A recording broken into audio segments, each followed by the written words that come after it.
out. The wind's still blowing, and just looking out to the right of me, I can't see Doesn't any look more too bad. real heavy but clouds. the weather will blow across very quickly. Yeah, it's one of those days, you know, where a bit of sunshine, bit of wind, bit of rain, and hopefully there's no hailstorms at Sparkling. Well, they were talking about it this morning on the weather forecast. I did hear them say that there may be a late storm on the way, yeah, and with thunder. And I know you guys alluded to it on Saturday. Yeah, they were mentioning it on Saturday, but it never arrived. Well, no, where I was, it was absolutely bucketing down, and I could see where you guys were at Woodville. At Woodville, it wasn't raining, but where we were in the southern part of town, it certainly was coming down very, very heavily. Okay, the umpires there, Kimbo. The umpires today, field umpires, we've got Gary Feeler, Toby Medlin back from an injury, and also Andrew Crosby. Boundary line, Amin Shahadi, Ryan England, and Stephen Jelfs. And goal umpires, Robert Tainish, or Tainch, I should say, and Stephen Quanovich. I'll pronounce that. Okay, Pornovic. Yep. Okay. Yeah, and look, before we get on to this game, which is going to start very shortly, I've got to congratulate Tyson Edwards for a magnificent game. Performance on his 300th game yesterday for the Crows. Terrific bloke, Tyson. Great competitor. Started his career at the Bloods, of course, Westies, and well done, mate. That was a fantastic effort. And what a 300 it was. Gee, 40-odd possessions. Yeah, no, absolutely out of this world.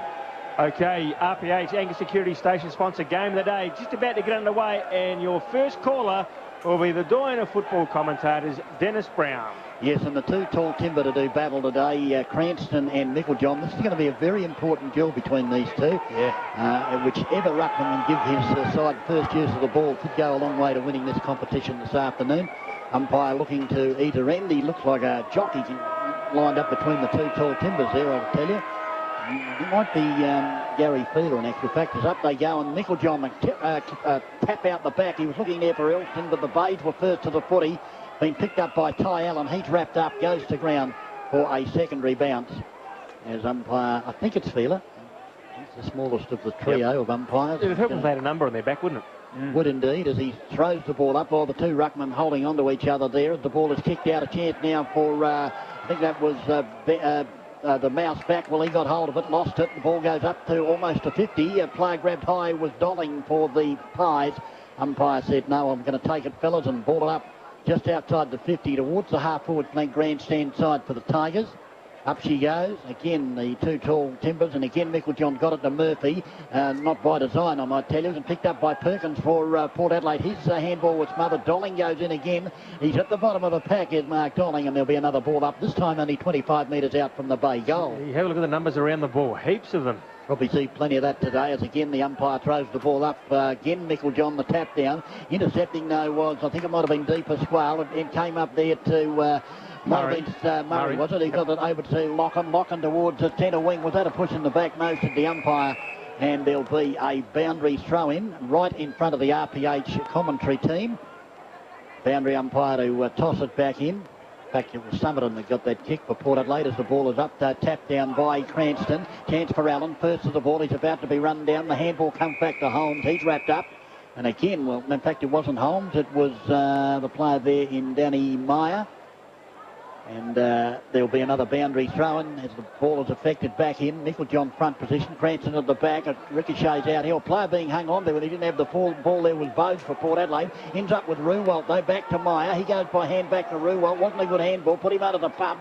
His handball then came back there to the big fella there for the Bays in Kirk. The ball's at centre wing. Murphy's got it. The attempted underground handball was intercepted by Cracker for Port Adelaide. Kicks it. Not a good kick though inside 50. Here's a chance though for Port Adelaide. Oh, slipping over the vital stage. Elstone picks it up just as he got his kick. The ball wobbles inside the 50. The Bays have it through Kirk. They're under the pump though. Kirk ends up with it and pumps it back towards centre wing. And it's going to be marked out there by Ben Kane for the Tigers. Yeah, it was a good kick by Kirk. He got it 40 metres into the breeze to Kane, who played on, got round an opponent, ran into the centre, then kicked to 50. Leading out is Brymer. It's a good kick and mark. He went quickly by hand to Seller, who can have a shot from 50. Good attempted smother by the Port Adelaide player. Affected that kick, Darryl Smith. I reckon it was a great smother by that Port Adelaide player, because it did affect the kick. It went out of bounds on the full, and that's the station sponsor, Smithfield Crash Carry. He didn't actually touch it. No, it was a kick out on the full, but it did put a lot of pressure on Seller, whose kick was a clanger.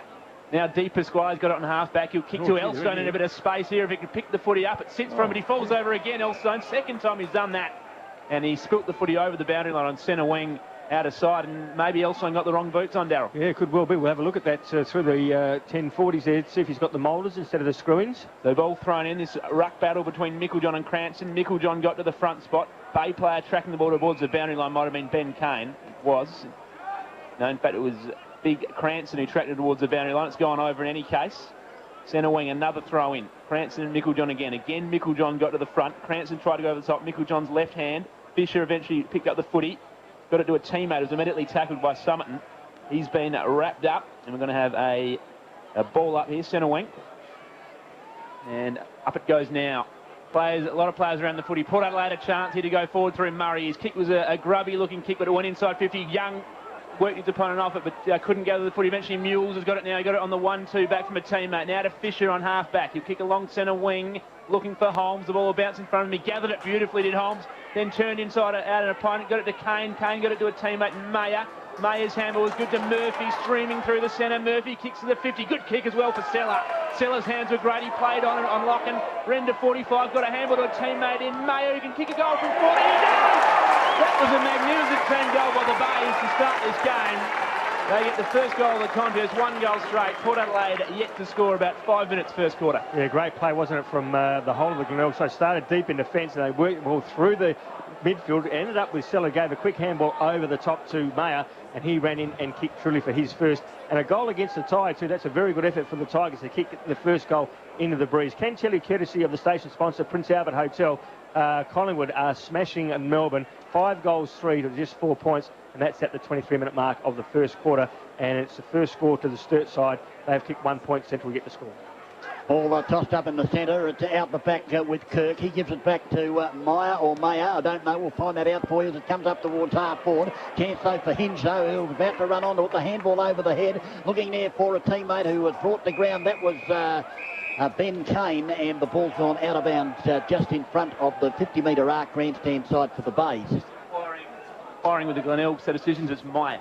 It is Meyer. I thought it might have been, but I don't want to say anything to you two boys because you outnumbered me. As the ball is at half-back grandstand side, kicks off the left boot, comes here towards the interchange gate, so trying to keep it in play was Big Cranston, couldn't do so. Gone out of bounds between centre wing and half-forward grandstand side for the Tigers. Yeah, just quickly, boys, the crowd certainly has come in very late here. It's a very big crowd, particularly up on the hill. It looks very packed up there, so good to see a good crowd here. Yeah, great turnout. Traditional rivals here. As Elstone got the footy from the ruck contest on centre wing, kicked to half-forward. Perry let out, couldn't quite take it on the full. Kirk at ground level for the Bays, diving in. Did he get one in the back? Umpire call play on Panozzo now to Mayer. On centre half back, Bays work at three-hander. Fisher back to Byron Murphy. The handball was beautiful by Fisher. Then the kick to Seller, who started this game well. Took a mark on the lead at centre half forward. Went back to Meyer. Meyer's handball to Kane, who can drive them inside 50. Looking in the direction of Hinge. He's under the footy, and it's a good mark. In fact, it's Murphy. Great kick. Centering kick. And Murphy took a mark, and he's a big chance to go even 40, but he's gone short to a teammate. Ended up with Ruwad on the right boot round the corner, and he's just hooked that too far. Bay's got a 1-1-7. The Maggies are yet to score early stages first quarter. Yeah, it was a great mark, wasn't it, by Murphy, but the Port Adelaide player did slip over there too, wondering if he's winning the wrong stops too. That's the Port Adelaide player there, and he was not Fitzgerald. And Mo, don't worry about it, Smitty. The ball's at half back on the outer side for the Pies, and half forward obviously for the Bays. And there'll be a ball up between centre wing and half forward in that position on the outer side of the ground.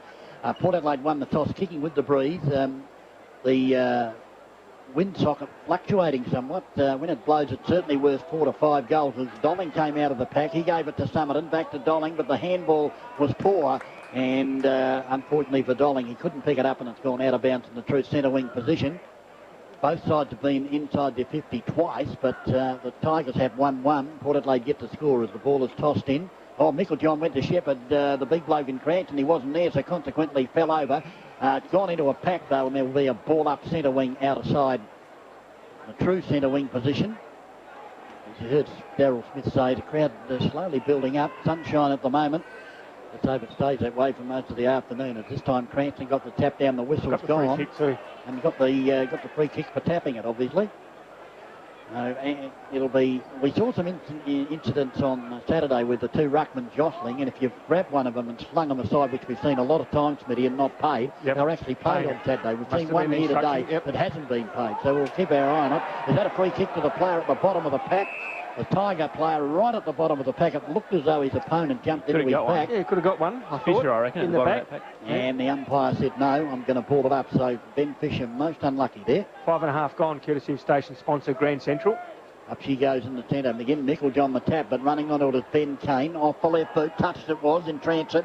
This allowed the Tigers, though. The handball ends up with the mouse. Back will go in towards goal with a drop punt, but he could have gone for the lead. There were two players leading for him. He opted to have a shot himself and missed Darryl Smith at the left-hand side of the goalpost. 1 goal, 2-8, the Tigers. The Magpies yet to score. He's really got to go for the right-hand goalpost with that breeze coming from the southwest, so that would have been to carry the ball through, but... Backwell, normally a very good kick of the football, but that time just went far too right. So that tells us something about the breeze. Matty Locken's kick travelled 65 easy and got to Perkins, who went by hand to a teammate. Murray couldn't quite take the mark going back. Eventually coming forward was Kirk, who started pretty well. Murphy got another touch out wide with the handball to Panozzo on centre wing. He went to Backwell, got it back to Panozzo, centred his footy to Meyer. He's got it virtually in the centre of the Bay Oval. He'll kick to centre half forward. Seller worked his opponent off it again. Gee, he started well at centre half forward. He'll pump them inside 50, looking for Grimer. Good spoil by Locken. Got it outside 50. Yeah, Seller has certainly started well. They've actually made a change, and they've brought Daniel Lees on to go to him, and he's had 5 or 6 touches already, has Big Seller. And the signs aren't good early for Port Adelaide. They're kicking with a big breeze, but the Bays are getting first hands of the footies. Meiklejohn won that one down. Kurt Cranston went back and got it, fed it out to a teammate in Meyer. In fact, it's Ruwald who kicks inside 50. Greeting it better with Seller again. And he's taken his 4th contested mark of the game, Darryl Smith, and he can kick from about 20 metres out directly in front. Yeah, well, Locken's now gone to Seller, and Locken actually fell over there and slipped, so enabled Seller just to move to the front of the pack and take a very easily uncontested mark. He's only 15 metres out directly in front, and he's had probably 6 or 7 touches already, has Seller, and we'll go through the interchanges there in a moment, DB. Courtesy of station sponsor Sports Power. There's too many of them. There's 3 of them coming on and off, mate. It's a big way they do it now, don't they? Well, Chris Kane's on, Willoughby's on, and Adlington's on. Okay, so Seller now from 15 metres out directly in front. He's made no mistake. If he's had a start to a game he would be very happy with. He's had about 5 or 6 possessions, and he's kicked the Tigers' second goal. They go to 2 goals, 2-14.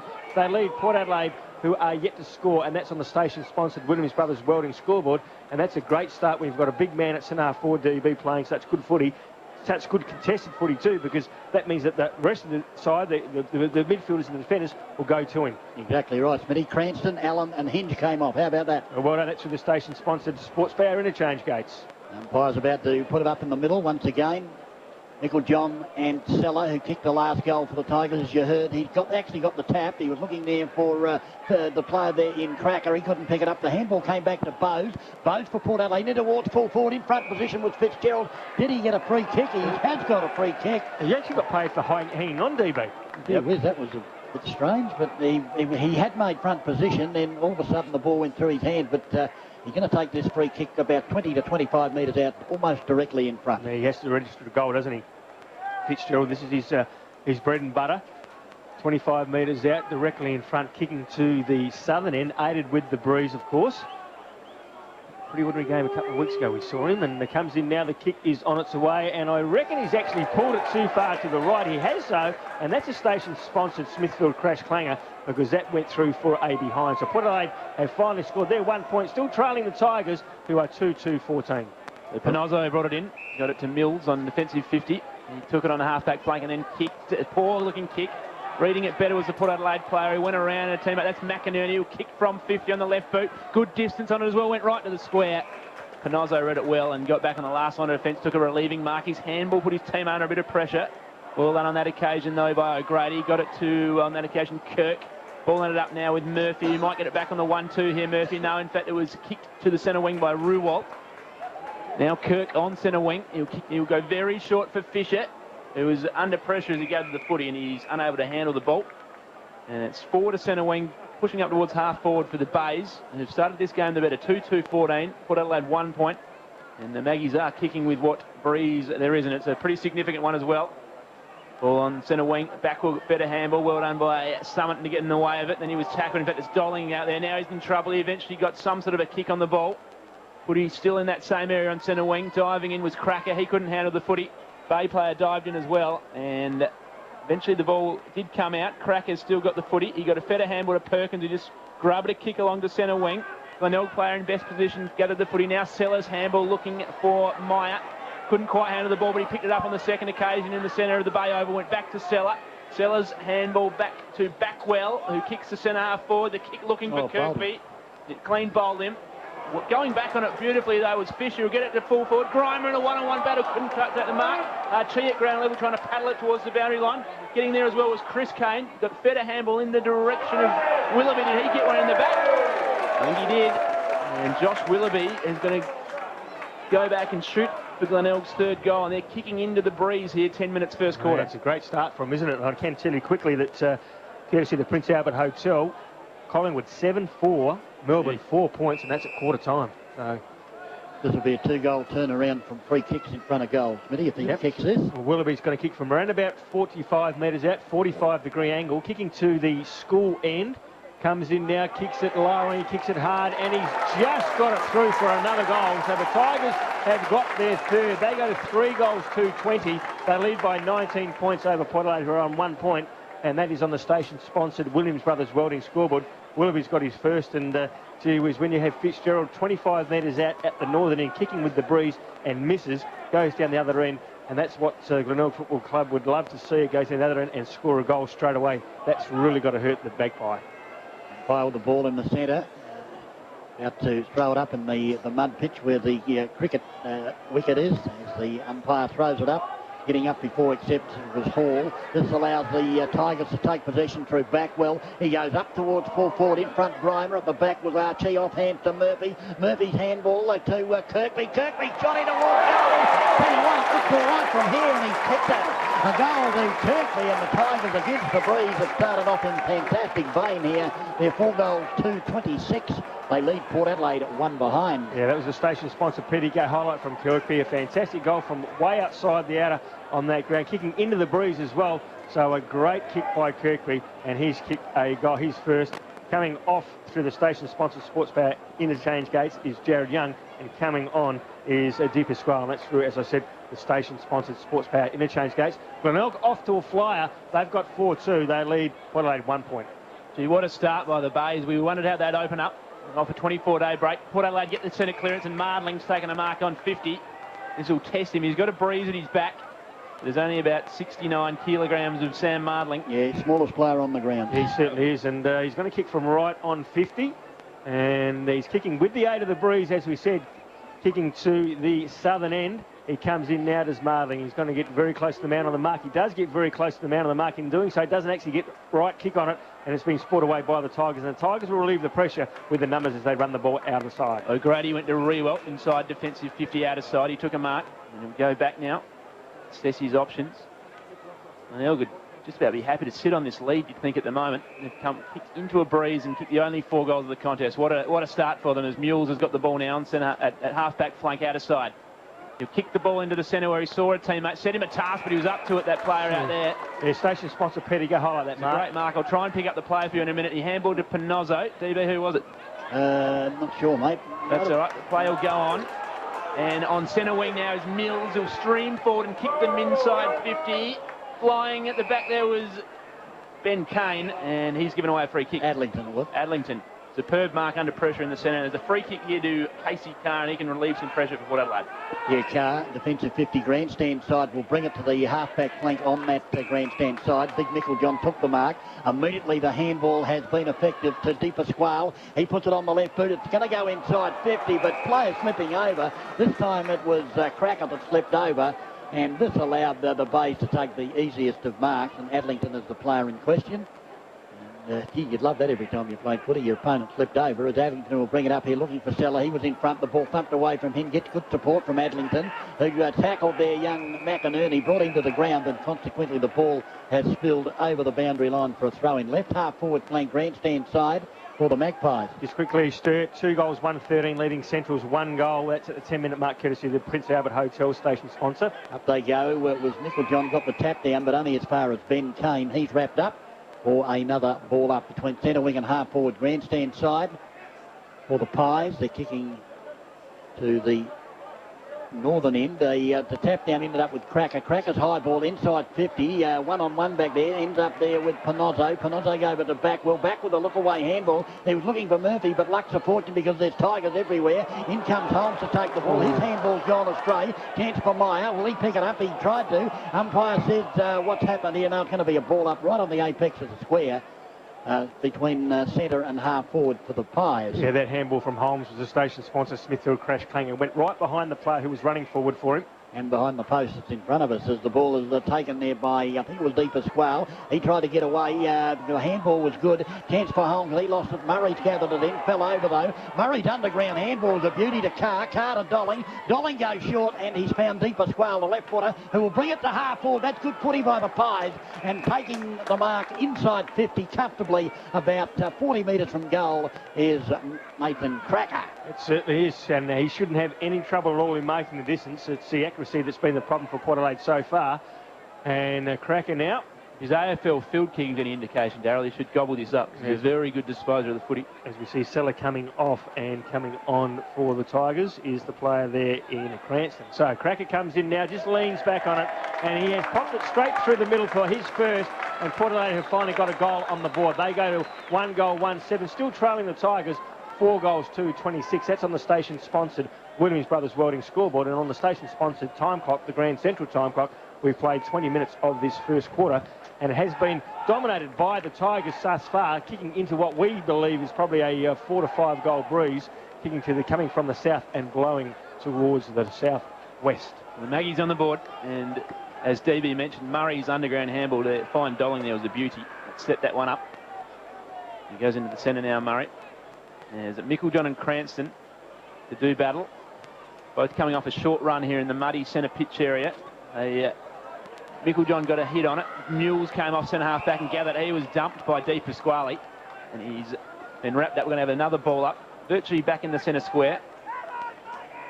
Mules gives it back to the umpire as Micklejohn won that one down. Fisher now gathered the footy. There's a whistle here and Micklejohn will get a free kick. He's getting his first hand of the ball. No doubt about that, James Micklejohn. He'll thump them forward now to centre forward. There was no one on the mark. He could have gone another 10 or 15 metres. He went looking for Cracker, who can gather this at the back of the pack here and turn it around the corner, and he's found a teammate. Did that travel 15 metres? It didn't. Umpire called play on. Now going in as a Bay player in Mules. He'll relieve some pressure to Kane.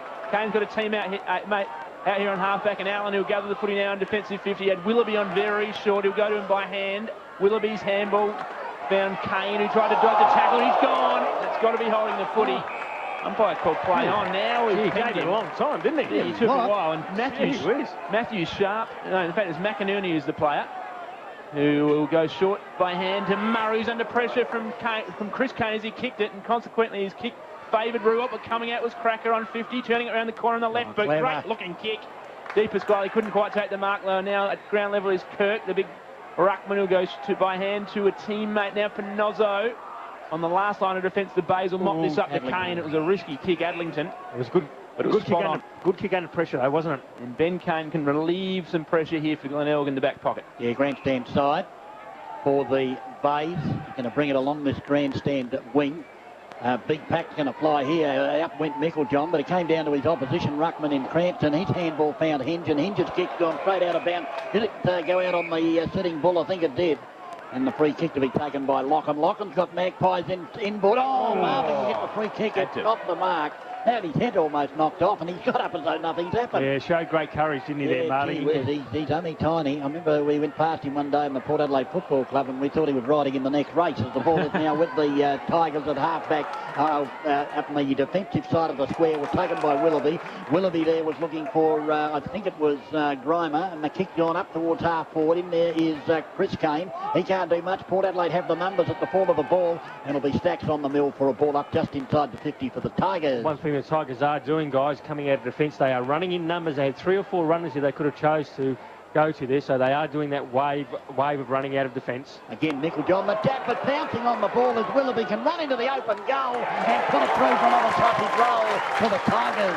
They go to 5-2. That's 52, and that's Willoughby's second goal. The Magpies 1-1-7, and believe it or not, the Magpies are the team kicking with a breeze. They certainly are, but a great tap there from Cranston, wasn't it? Straight down to the path of Willoughby, who ran in. There was no player guarding him goal side, and that was enabled then for Willoughby to run straight through and kick an easy, uncontested goal, running into an open goal there. So the Tigers have got their 5th, and they lead 5 goals to 32. They lead Port Adelaide 1-1-7. That's on the station sponsor, William Brothers Welding scoreboard. And young Willoughby, he's kicked 2 already. If he kicks a few more goals, and he's backed himself to be the leading goal scorer for the Bays, to be able to afford a haircut. Haven't seen him for a while, and pretty long the hair, isn't it? Throwing a bit of a mop top at the moment. Yeah. Gathering it was Murphy, tried to feed it out to Kane. Now Fisher went in with the don't argue on Young. Umpire has blown a whistle here. We're going to have a free kick going to Mules, Kane off the footy. Bowes is down injured. I don't know what happened there. As we got a half forward. Yep, but somehow the Tigers end up with a free kick. There's another whistle here. Now, Port Adelaide player had marked on half back. Actually, someone's going to get reported, I think. No? Well, Kirkby's got the footy. Well, I actually saw that instant, and Howie is deemed it over the shoulder because the player has actually marked the ball. Yep. Now, he's had his eyes on the ball and marked it. Now, how can it be over the shoulder? Umpire mistake there, no question about that. And they've been pretty unlucky in those last 2 decisions there, the Maggies. As Kirkby's right on his limit, he'll probably lob this towards the top of the square. He does. Who's there for the Tigers? Grimer's not in position. Eventually the ball was fisted by a Magpie player. Dolling and Ruwat dived in. Ruwat gathered it, tried to feed a handball to Allen. Eventually fed it back in the direction of McInerney, who dived in for the Maggies. She had a lot of players around the footy. The footy will come out, will it? No, it's going to be held up there at half forward. And the whistle goes now. We're going to have a ball up 45 metres from the Bay goal. Out of side. Just quickly, Kim Sturt, 4 goals, 1-25, leading Central's 3 goals straight, 18, 20 minutes gone in the first quarter. So Kirkby did the ruck work. Locken's kick was smothered. Perkins gathered it, got it back to Locken. This time he got it out of the defensive 50, but only as far as Kane, who's marked it 65 metres around from goal, who thumped them to centre half forward. Willoughby's a chance here. He'll fly again. Take a beauty!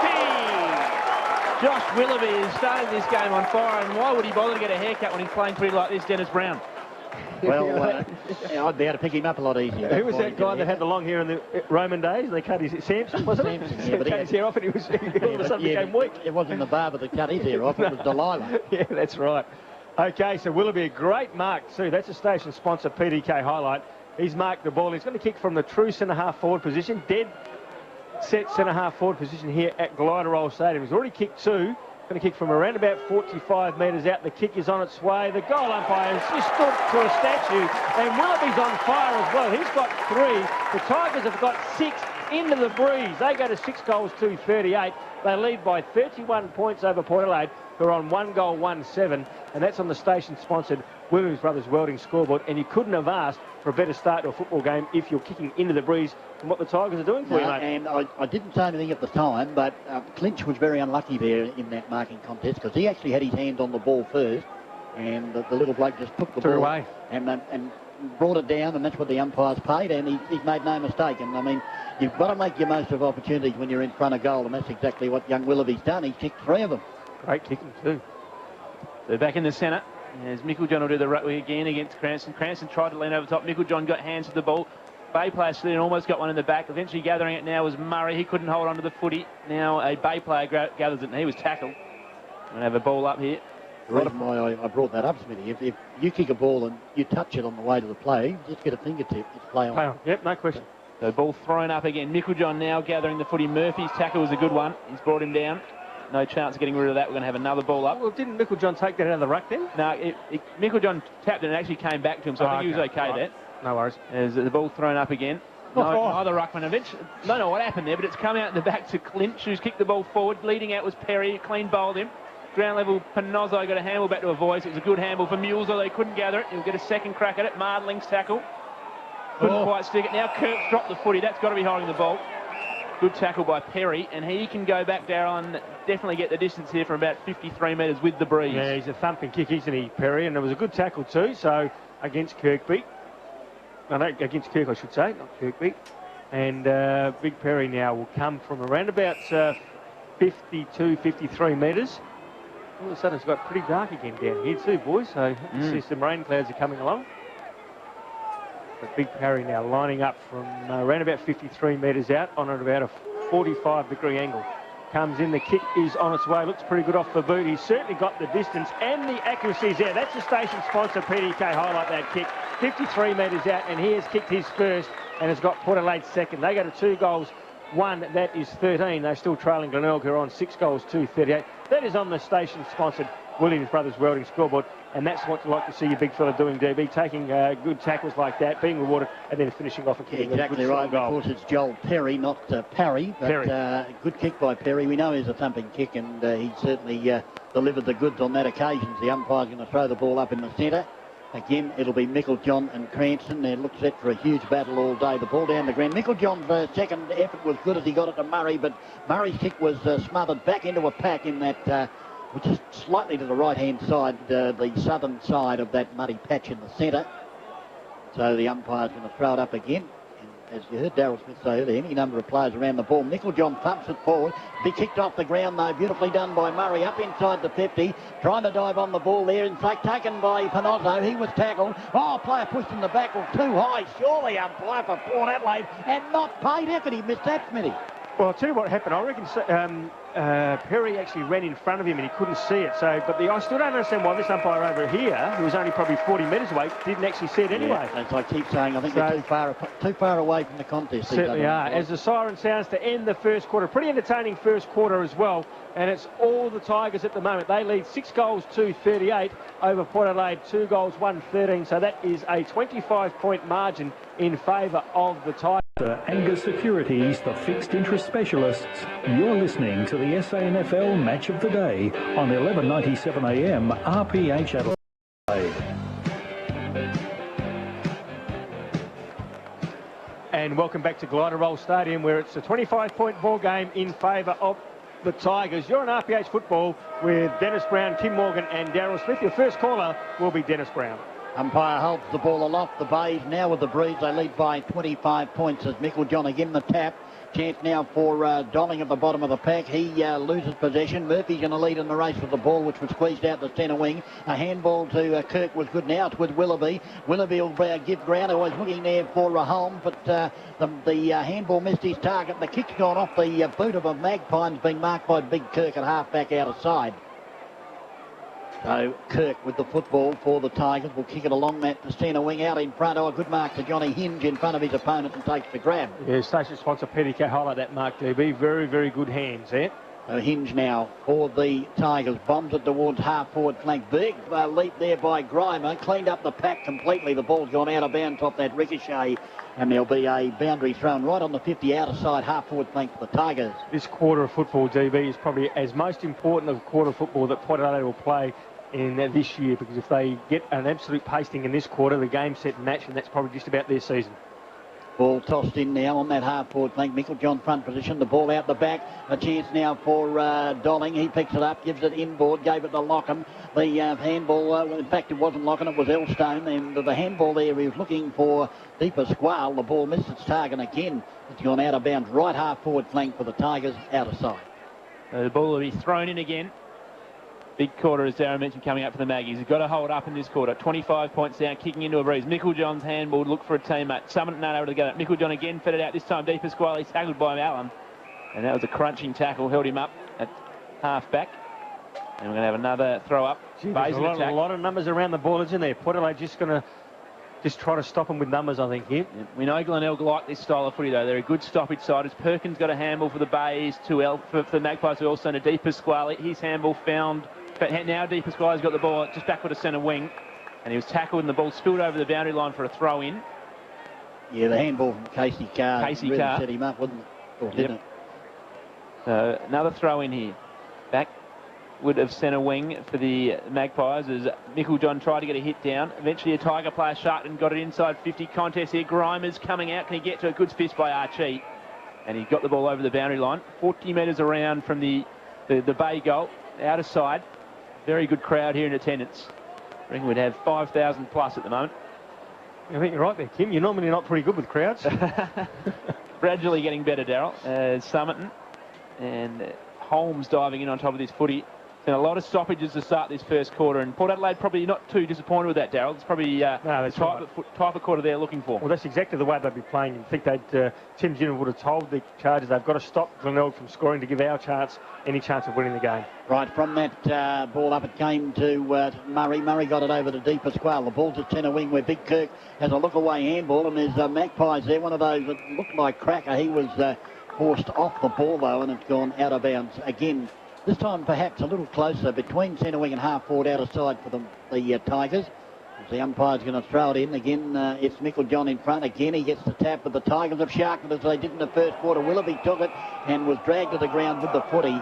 Looked like a high tackle from here, but we're a long way away, and the umpire certainly closer decided to ball it up again. Meiklejohn caught one around the head there, Meiklejohn, right in front of the umpire, and there'll be a free kick back here to Murray by the looks of things. Half-back flank out of side for the Magpies.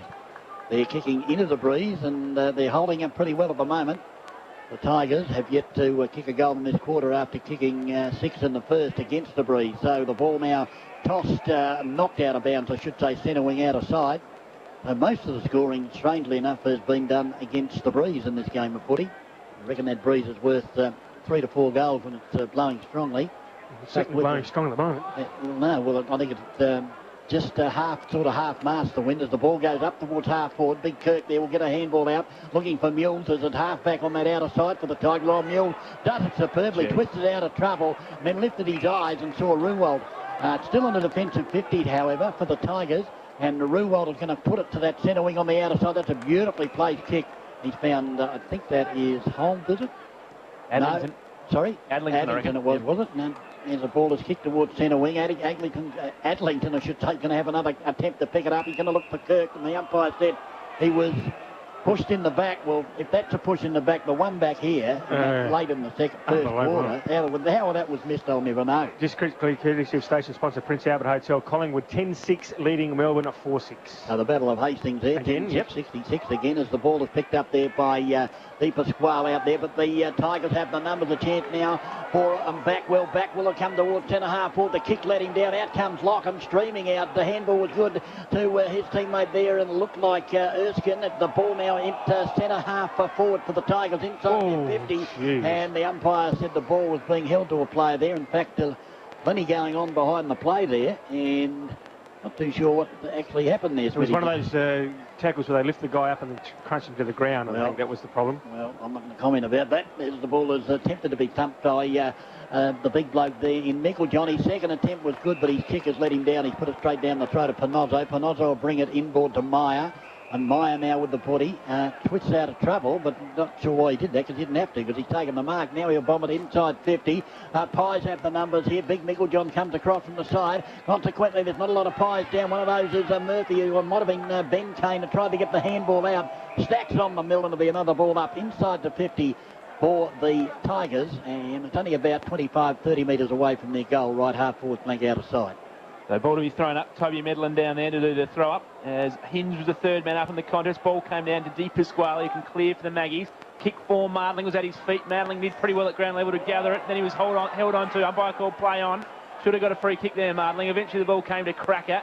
And the Magpies will relieve here through Summit, and he'll get the footy to centre wing. And reading it better was Kirk. And Perry says, come on, I wanted the kick a bit deeper than that. But the Bays have now got the footy. Mills back to Kirk on half-back, who goes short to Adlington, who's playing a good game, the youngster. He'll go into the centre. The kick wasn't great, though, and Summerton can gather this for Port Adelaide. He'll tap the ball to Elstone, who's got it to Perry. Perry now running away from goal, got it back to Elstone, who can kick them to 50. Good looking kick on the lead, coming out and taking a mark as well was Erskine, who'll kick inside 50. Player on, but almost slipping over. Eventually he did get to Young, who'll snap on the left boot as he kicked it. He has. Another goal into the breeze in this match. That's 7 to the non-scoring end. And the Maggies get their third. They're 3-1-19. And the Bays are 6-2-38. Good start for this quarter for Port Adelaide, Darryl. Yeah, ugly footy, but they certainly were rewarded there. Young kicking a goal. It's amazing. Last week he had a shot after the siren 30 metres out directly in front. Could have made the hero of himself and missed it. But that one snapped from about 35 metres over the right shoulder to go straight through the middle. So he'd be a coach, huh? He would be a coach. Yeah, Ben Kane on. It looked like Adlington came off through the station-sponsored gates there. Yeah, station-sponsored Sports Power interchange gates, of course. Tapped down this time by Cranston, which was against the norm. Taken by Ty Allen for the Bays. He's wrapped up for a secondary ball up. In fact, he's still been wrapped up. In fact, what's happening here? Murray must have had his hand stuck down his jumper because he couldn't release himself on that occasion. Finally, the umpire takes the ball and tosses it up. Again, Nicholjohn the tap, snared by Allen. It's happening all day thus far to Holmes. Holmes will bang it inside 50. Oh, Locken's got one from behind. The umpire didn't see that one as it comes down to Grimer. Grimer tries to break away, gets a handball over the top to Chris Kane. He's run into trouble, got the handball back to Holmes. Holmes is wrapped up, threw it away with one hand. Where's the umpire? Not in a good position, and consequently the Tigers will get it towards goal. Off the beat of Ben Kane, and the throw was missed there, Smitty. But, no, I'm not going to comment. I'm sorry. No, it was definitely a throw. It was missed by the umpire, and it came out the back to Ben Kane. He snapped truly for his first. And DB, you called it. Locken got one push fair and square in the back from John Hinge as well in that marking contest. That was missed as well. Yeah. It amazes me when the umpires, as you always say, DB, they're just too far away from the contest, and they're often standing on the wrong side. How they missed that lock and push is absolutely beyond me. So the Bays, the quick response. Early stage of second quarter, 7-2 playing 3-1. Ball back in the centre. Micklejohn's been winning the hit downs. On this occasion, Cranston won it down. Beautiful tap down to Backwell, who can thump the Bays forward. Inside 50, the kick will look for Hinge on Locken. Locken's fist was good. Got it outside defensive 50. Willoughby will be first there. He'll be tackled as he gathered it. Stood up in the tackle well, but then Perkins came through and wrapped him up. Good crunching tackle out there. 60 metres around from the Glenelg goal out of side. We're going to have another throw up. Cranston and Micklejohn again do battle. Ball came to ground level. Great piece of ruck work roving by Holmes. He'll kick the ball in the direction of Stella, but Perkins read it well. Again, he'll clear defensive 50 Port Adelaide and kick the ball to centre half forward. A thumping kick into the breeze. Murray couldn't take the mark here at centre half forward, but he's going to get a free kick. He got dragged down. Yeah, no, that's a good call there from the umpire. Yep, so Brad Murray, who's been pretty reasonable, has got the footy 75 metres around from Port Adelaide's goal. Erskine, Fitzgerald and Perry all down there. He'll go for the Erskine lead. The kick's not bad, but reading it beautifully it was O'Grady. Now he's played on, he's in trouble, and he's been pinged. I thought the ball was held to him. No, good decision. The umpire's down. It's all happening. Erskine's got the footy 50 out, Darryl. The umpire went down as though he was kicked by a mule. Okay, so Erskine will kick from around about 48 metres out, 45 the ground, kicking to the school end. It'll take a good kick because he's kicking into the teeth of the breeze here, so he's going to have to aim it at the right-hand goalpost. Kick is on its way, certainly put it out at the right-hand goalpost, and it stayed out there, didn't come back at all. So a minor score on the board for Port Adelaide. They go to 3 goals to 20, trailing by 24 points, 7 goals to 44. That is Glenelg on the station-sponsored William Brothers voting scoreboard. The kick from Backwell went to centre wing. He's looking there for Ben Kane, but beautifully read by Corey Archie. Brought it back into play. The little left footer around the body there. Might have been deep as Quail. Found Summerton. Summerton can bring it inboard. Murray's all by himself in the centre. They've got Cracker out here at centre wing. Grandstand side. The ball's gone that way. Now Nathan Cracker ducks back inboard. The pass is on. Great football there by Port Adelaide. Fitzgerald was the player that led along with Mardling. He opted to go to Fitzgerald and taken the mark, and will kick from about 50 metres directly in front, but into the breeze. Yeah, he's got to finish it off, doesn't he? We saw last week Fitzgerald have a couple of shots at goal, Kimbo, but didn't bother the scorers. I just reckon this kick will tell us a bit about the breeze here, Darryl. We know he's about a 50-metre kick. He's kicking into it, but I reckon if you bring it in from this side, the grandstand side, the ball hasn't got too bad a carry. Yeah, it's got to go for the right-hand goalpost again. So Fitzgerald from right on 50 metres. The kick is on its way. And the goal umpire has said that is an absolute beauty. He has kicked it 55 metres into the breeze, and he has got his first. And Port Adelaide now have got their fourth. They got a 4 goals 2. That's 26, trailing the Tigers 7-2-44. And it's an amazing thing in football that kicking into the breeze, you often work harder. And Port Adelaide certainly are working harder with the breeze, and they did into the breeze in the first quarter. Glenelg also are working a lot less harder than they did in the first quarter. Both Erskine and Fitzgerald carrying 50 metres into the breeze, both from the near side of the ground. So I wonder whether it's the side to kick from into this breeze. There's been more goals kicked at this end all day, surprisingly. Ball back in the centre. Backwell couldn't gather it. Getting a short kick forward was Dolling. Meyer read it well on half back for the Bays. Kicked the ball to centre wing out of side. Leading in the race to be Ty Allen. Couldn't quite gather the footy. Elstone did for Port Adelaide. Got a handball to Fitzgerald, who's on centre wing. He got it back to Elstone. He was tackled by Fisher, and he's been wrapped up. Going to have a ball up. Centre wing out of side. Port Adelaide back within 18 points. They've had a good quarter. They were 25 points down at quarter time. There's the ball up now.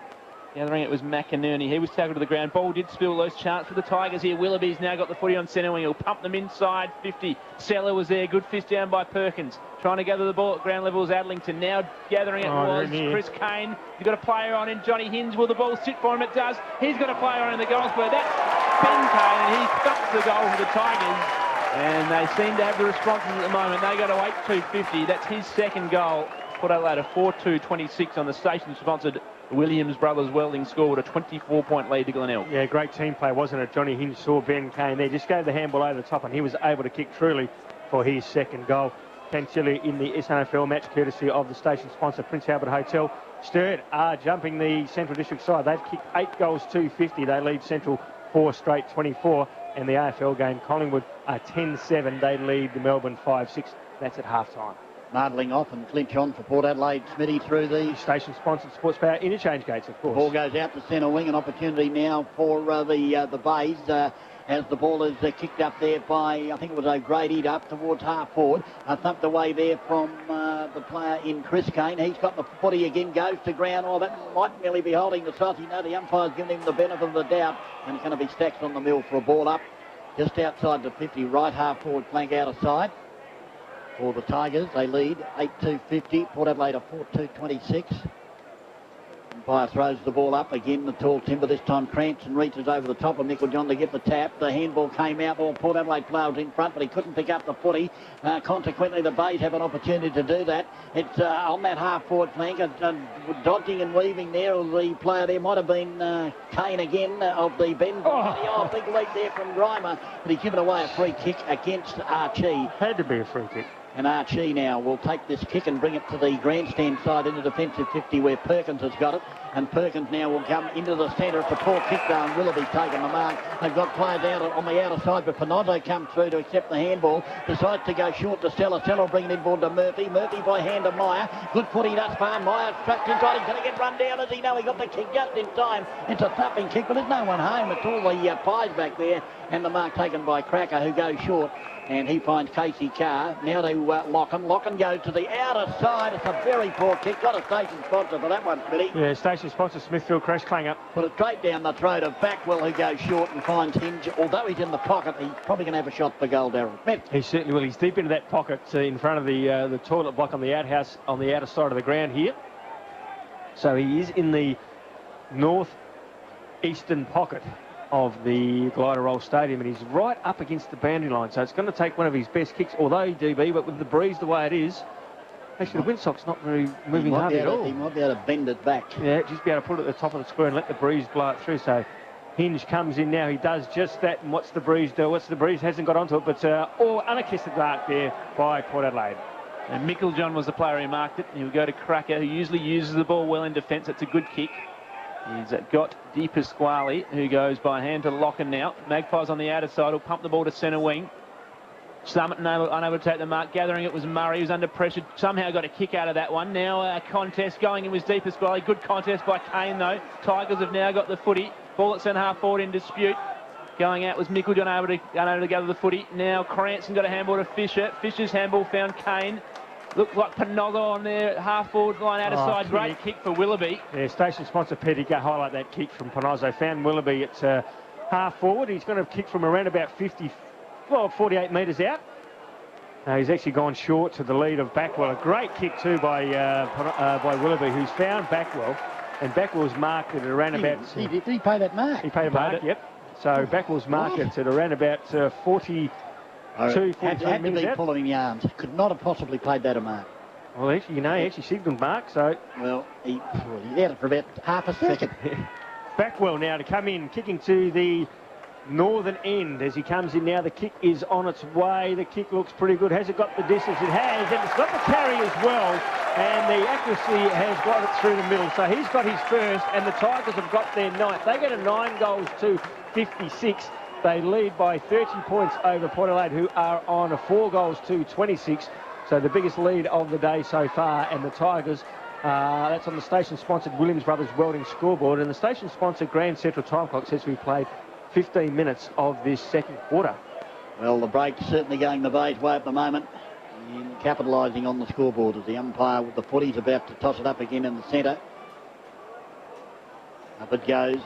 Again, Micklejohn and Cranston. Cranston the tap their time to Murphy. Murphy will come outboard, give it now to Ben Kane. He'll bring it to the other side of the ground where Panozzo's lurking, all by himself, and now he'll thump it towards half forward. The Mouse is out there leading back, will take the mark. Outside 50, it's about 60 metres. Get support from Willoughby running down from half back. Willoughby will put it to the hot spot. There's a big pack forming there. Hinge will take the mark. It didn't matter, free kick. And Hinge will just go, no, what's happened here? No, it's a free kick. Against Grimer. Against Grimer, is it? Yep. Okay, well, obviously went to Archie, who kicked it to Cracker. Back pocket out of side. I must admit, I was watching the flight of the ball on that. Yeah, it was in the back. Grimer was in the back. As the kick is short, finds McInerney. McInerney for Port Adelaide, defensive 50, will bring it up towards centre wing. Oh, up they fly. 2 against 1 there in favour of the Bays. The ball is taken, I think it's by Clinch. He's wrapped up in a clinch, and there'll be a ball up centre wing out of side. Cranston again with Micklejohn. Micklejohn's got his hand to the footy more often than not. Cranston, in fact, got the footy that time. Murray gathered it for the Magpies. He was tackled, got a handball out in the direction of Summerton, who just tapped the ball forward. Bay player diving in was Fisher. Push to me. Could have got a push. The umpire paid, he did. So Fisher now goes back to Panozzo. We know he uses the footy well. This kick set his team under task in Adlington. Casey Carr's got the footy for the Magpies. His handball looking for Elstone. Also, and there was Clinch. He was held out the footy. The umpire will pick that one up, no problems. See, they seem to be taking a long time in picking up the decisions, don't they? They do. But Clinch has got it. Virtually in the centre. And he'll go give a little bit of ground to Summerton now. He'll go wide to the grandstand side wing. Archie made some run with Grimer, and he's got the footy now. Archie, he'll kick them to centre half forward. Erskine's there. He jumped early. He probably gave away a free kick. He did. Yeah, that's the same sort of thing as what happened to Grimer. It was unnecessary stuff by Erskine. As the ball's been moved on quickly. Grimer was tackled beautifully by Archie. What's the umpire going to say here? He's going to say the tackle was almost too good. I asked him, was there any advantage in them when the umpire played the advantage rule? There's very little. Yeah. There's Grimer's kick Grimer was wrapped up on centre wing. Eventually Micklejohn now getting the hit down. Tylan gathers it and was tackled by Dolling, slung to the ground. Warriwalt's now got the footy, gave it to Ben Kane. Ben Kane to Willoughby, who's been brilliant. On half back under pressure, his handball found Kirk. Under a little bit of pressure, Mules has now got it. Good composed stuff by the Bays. Ruwalt on half back. Gave it by hand to Willoughby. Cut off though by Sutton. Big chance for the Maggies on the turnover. The kick was an absolute station-sponsored Smithfield crash clanger, and Sellers got the footy. He'll give it to Mills, and Panozzo can relieve for the Bays. Yeah, he's got it just backward of centre wing out of side. He's going to go over the top. The player there is, I think, Adlington, who kicks the ball long and strong in towards the pocket. In front was Locken, thumped away by Hinge over the line. It was either, might have been O'Grady out there, actually, with the ball for the Tigers that thumped it into the pocket. And there'll be a boundary throw in right full forward pocket. But gee whiz, the tremendous effort by Summerton, but then he messed it up. So he went from a highlight to a clanger in two short seconds. As the ball now inside the 50, an opportunity here for the Tigers. An attempted kick around the body there, didn't come off. Oh, pick up by Fisher. He gave it to Ruwalt. Ruwalt will kick it into the pocket from whence it came. The bodies fly high. And the ball thumped out over the boundary line for a throw-in again in that right full forward pocket for the Tigers. They're kicking to the northern end of Gliderol Oval. The ball to be thrown in. The goal here would really hurt Port Adelaide. 5 goals. Stadium, I should say. It is a stadium. Yep, Gliderol Stadium at Glenelg. Take over as the ground sponsor this year on a 10-year deal. Which is good security for the Bays, of course. Eventually the ball's going to come back to Amin Shahadi, the boundary umpire, so he can throw it in. Took a while. And we will have a throw in as down there is Hall doing the ruck work for the Maggies. Kirkby for the Bays. Kirkby won it. Port Adelaide player tried to get a kick out of the area. It was smothered. Eventually Perkins to Summerton. Summerton's hammer was good to Cracker, who'll go inside Kirkby, give it to Elstone. They're messing around inside 50. The Maggies have turned it over. Now Kirkby's kick came to Backwell. Backwell got it to Ruwalt from the boundary line, and he's put it out on the full. Yeah, I think he's actually trying to centre it up to the top of the square, but actually stood off the slide of the boot. So that's the station sponsor Smithfield crash clanger there. Interesting interchange coming up here, Smithy. Yeah, Madeline on and Fitzgerald off. So yeah, small for a big. Yeah, Fitzgerald hasn't been in a lot of the play though, has he? Well, yeah, but they haven't really delivered it to him either. As the ball goes to the outer side, a ball, big pack, and there's going to be a free kick against the Tigers. There were two Tigers, one flying from the back and one in front, and the umpire deemed the one in front, who I'll pick up for you in a minute, pushed his opponent in the hammer and tack, and it's going to be a free kick. And happened here? The umpire said, no, it's going to go back to that Kieran Hall that's got the footy out there for Port Adelaide. I think it is, DB. Yep. So Kieran Hall, he's going to kick it along that centre wing. Oh, look at this. There's Tigers everywhere, but somehow they seem to mess it up. There were 3 Tigers contested that mark, Smitty. Yeah, that's what happened. The one Port Adelaide player stayed down and he was able to get it, but the 3 Tigers there just gang-tackled him. The umpire had to say, to give it to me, boys, we'll throw it up. Right, from the tap down, away go the Tigers again up towards half-forward. Holmes has got it. He gives it there to... didn't pick up the play. Might have been Holmes who kicked it up towards the pocket. They like playing that rightful forward pocket, Smitty. It's been in and out of there about 4 or 5 times in this quarter, and yet there'll be a ball up in that rightful forward pocket for the Tigers out of sight. Yeah, they really need to bring it to grandstand side, don't they, with the breeze the way it is. The ball thrown up and Hall just hit it over the boundary line. Port Adelaide can reload with another stoppage in the defensive area. In fact, there's a whistle. So umpire said that's deliberate against Kieran Hall. Maybe fair enough, Darryl. What do you think? Yeah, well, but let's pay them all, not just one. Exactly. So Kirkby's got the footy, and he'll be kicking from 35 metres. He'll lob it on goal. He's just hooked it a little bit too much for a behind. And just at the moment, Glenelg opportunity to really kill this game off, but they're just missing a couple of opportunities. They're 9-4-57, Port 4-2-26. We're into time on. We are into time on. It's 58-26. 58-26. So Cracker's kick was good for Somerton on defensive 50. He'll go into the centre. Murray, Grimer flew. Murray's second effort was good in the centre. He'll kick the ball to centre half forward. Leading out will be Perry. Oh, almost a sickening clash there. Clinch slid in as well. And in fact, it's Erskine who's in... No, it is Perry's in a bit of trouble at centre half forward for the Magpies, but the ball's moved on now. Gathering it will be Backwell out here if it sits for him. He's opposed to Perkins. He just patted it towards the boundary line. Eventually he did gather it, did Backwell. His handball was turned over though. Now Elstone's got the footy. He give it to Perkins. Perkins' grubber kick along the wing will find the boundary line. Bay players again appealing for deliberate. I don't think they'll get that one. We're going to have a throw in centre wing out of side. Yeah, I think they're right. It was deliberate, but it went in the general direction. It went forward. As the ball now is tossed in centre wing out of side. Again, Hall this time tapped it down, taken by Murray. Murray's kick now to the attacking side of the square. Perry, who was in trouble a moment ago, leads in the race for the ball, but picked up and handball back by the Tigers. They've still got numbers. In comes deeper. Great tackle. It's a beauty. That's nearly holding the sausage. No, said the umpire. Comes to Murray, who's followed up, and where do you reckon his kick's gone? Out of bounds, right full forward pocket for a boundary throw. Station sponsor Smithfield Crash clanger by that umpire there. Meyer had that arm to pin and he just dropped the ball out, so it's definitely holding the ball or dropping the ball, either or. Yeah, well, it had to be holding the ball. There's no rule dropping the ball, Smitty, but you're spot on. It had to be a free kick. That's what you're trying to say. As Mills now will handball it, and a chance for O'Grady. O'Grady will bring it now towards the centre wing. Grimer, who looks as though he's been playing with some soft licorice on his right-hand side. He's going to get a free kick. Yeah, in the back. In the back, so it'll be Grimer now, centre wing, grandstand side. The right-hand side of his body's covered in mud. The left-hand side is the normal Grimer, Todd Grimer. So it'll be Grimer going short. Was that 15 metres? Certainly. Gee whiz, only just. The umpire. I wouldn't want to be buying land off him, I tell you. This umpire here was looking at the other umpire over there, and have a look where he is. He was. I reckon he was hoping he'd adjudicate on that one, you know. But he looked back to see what the other umpire was doing, but he's down at Marion Shopping Centre somewhere. So it's with Meyer now, centre wing, grandstand side for the Tigers. There'll be Christian Deep as well, has come up in a bit of trouble for the Maggies. Okay, so it'll be Meyer who's bombing it now up towards half forward. In fact, inside 50, almost a one-hander there. Offhand taken by Backwell. Backwell towards full forward. This will be a goal of the Tigers. By the mouth. He produced one hell of a goal, Harold Smith. What a beauty that was. He just picked it up and just threw it on the boot. He probably didn't even look, but just threw it on the boot, and the wind took it and then threw it went. It certainly did. The wind did take it, but actually the defender from Port Adelaide, that's Backwell's second, actually let the ball bounce and it went through, and I reckon that was Cracker that did that. So very interesting, Kimbo. Is that Nathan Cracker on the outer side of the ground? They're just coming up. Yep. So he let it go and it bounced through. I reckon he could have touched it. Yep. So.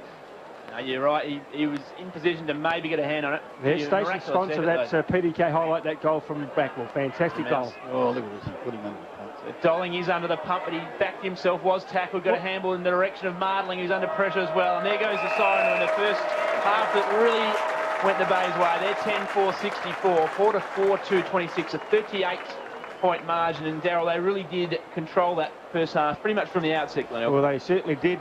Port Adelaide came out in the first and kicked the first 2 goals, but then it was all the Tigers after that. In that quarter, the Tigers added 4 goals too, whereas...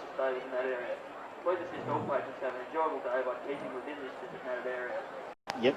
Yeah, well, I mean, it's a pretty good option for the home ground, well, for the suburban ground, if a public holiday comes along and you can frame an SANFL match, because invariably over the border it's always Melbourne and Collingwood, isn't it? Yeah, it is.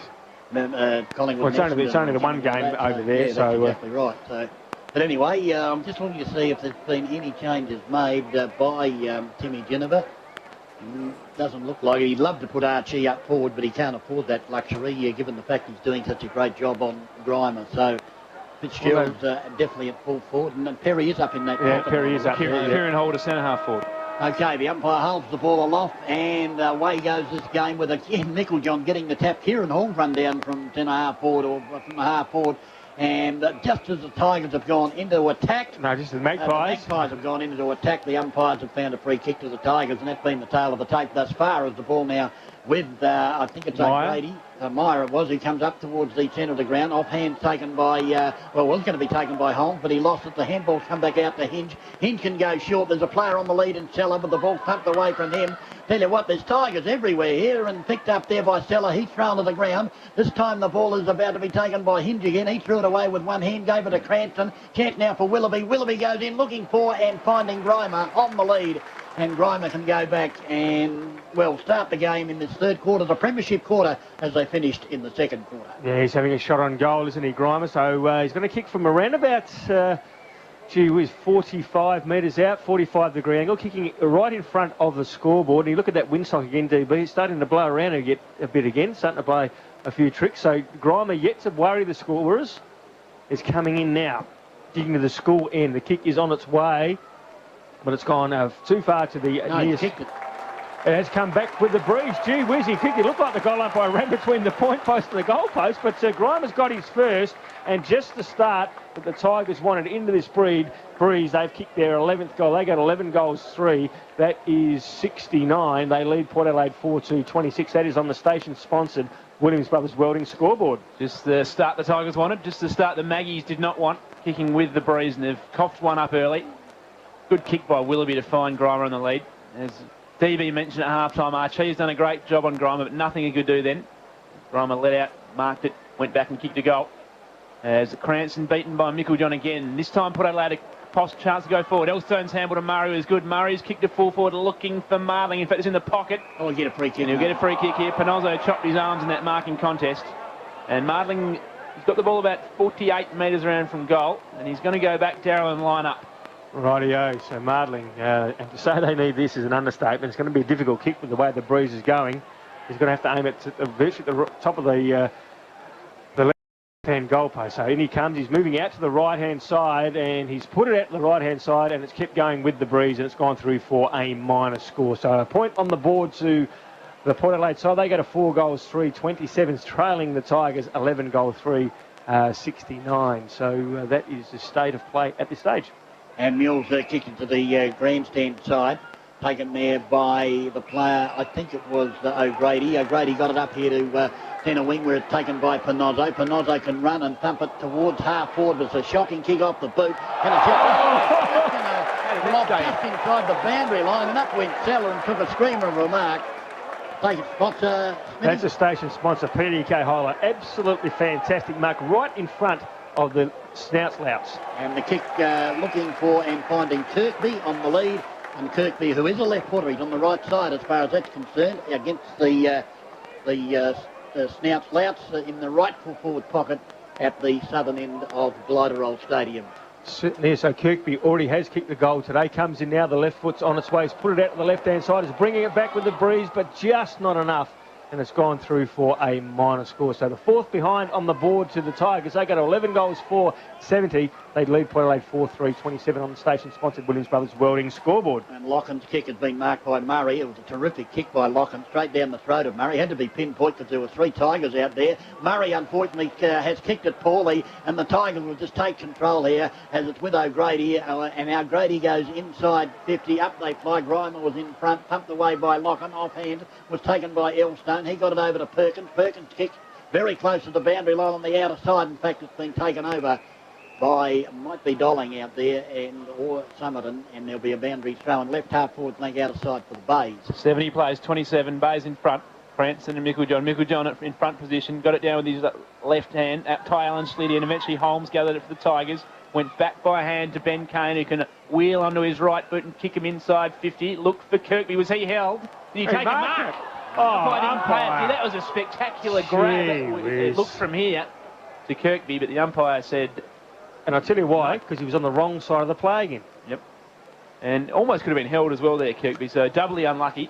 Now the ball up here in front of the scoreboard, 50 metres around from the Glenelg goal. Micklejohn again wins it down. Eventually a Port Adelaide player scrapped to kick. Summerton's kick was smothered coming out of defence. Great work by the Bay forwards to lock the ball in the area.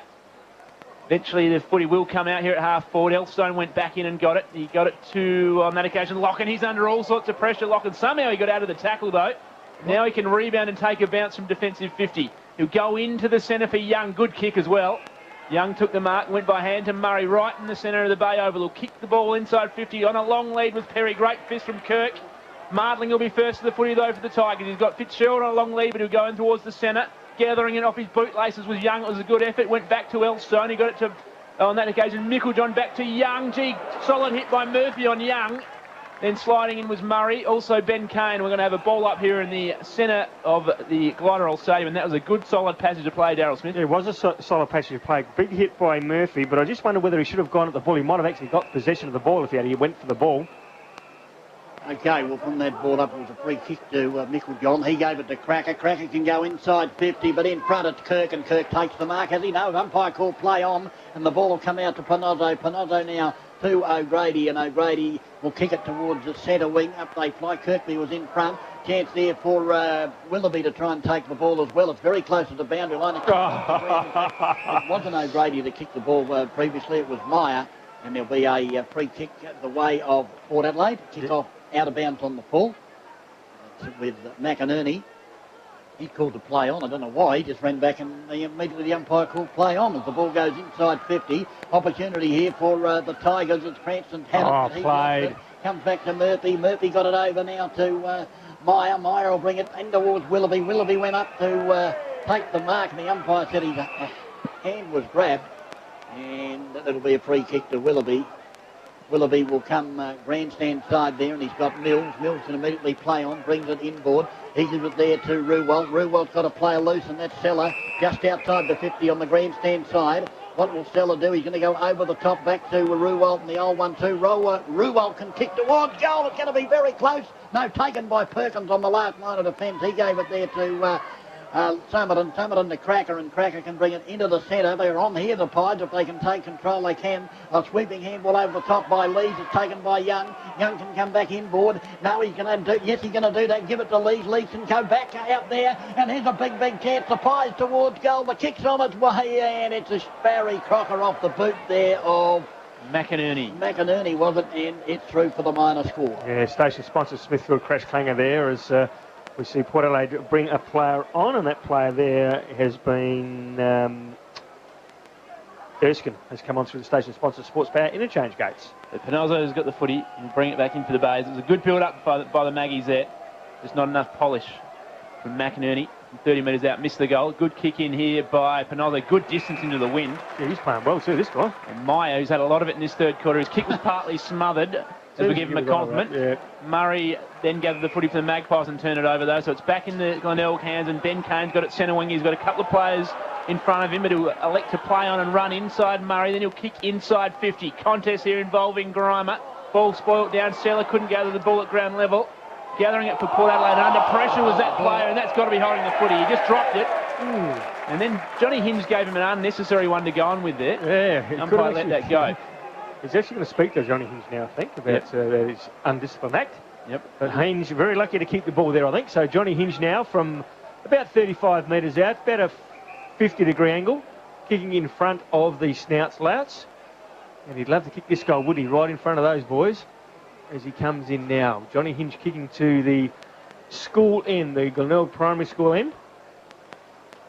Comes in from around about 35 metres out. The kick is on its way and it's gone straight over the goal umpire's head.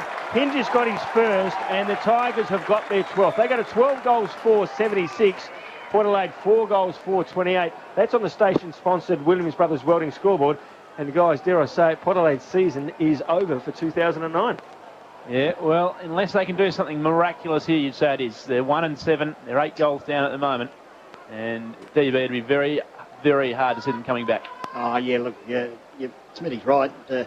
You were talking about coffins and nails on Saturday, Kimbo. I think if you start talking about it now, no one will argue with you as the ball is tapped down in the centre. Big chance for Erskine, but he overran the footy. Also did his opponent on that occasion. This has allowed the Pies in, taken by Micklejohn. Micklejohn's kick is a hurried one. Will bounce inside 50. A clever tap forward there by Summerton. The Pies are in here if they can have a shot on goal. Big Erskine does, and what do you reckon? He kicked it into the pocket. Murray's made an enormous amount of ground and taken a grab right just inside the line for the Pies, but he's in that rightful forward pocket and will take a magical kick to kick a goal there. Yeah, it certainly will be. So, but he has got the breeze that he can aid it with. So if he comes back to the check side, so Murray gets plenty of the ball, has got great skills.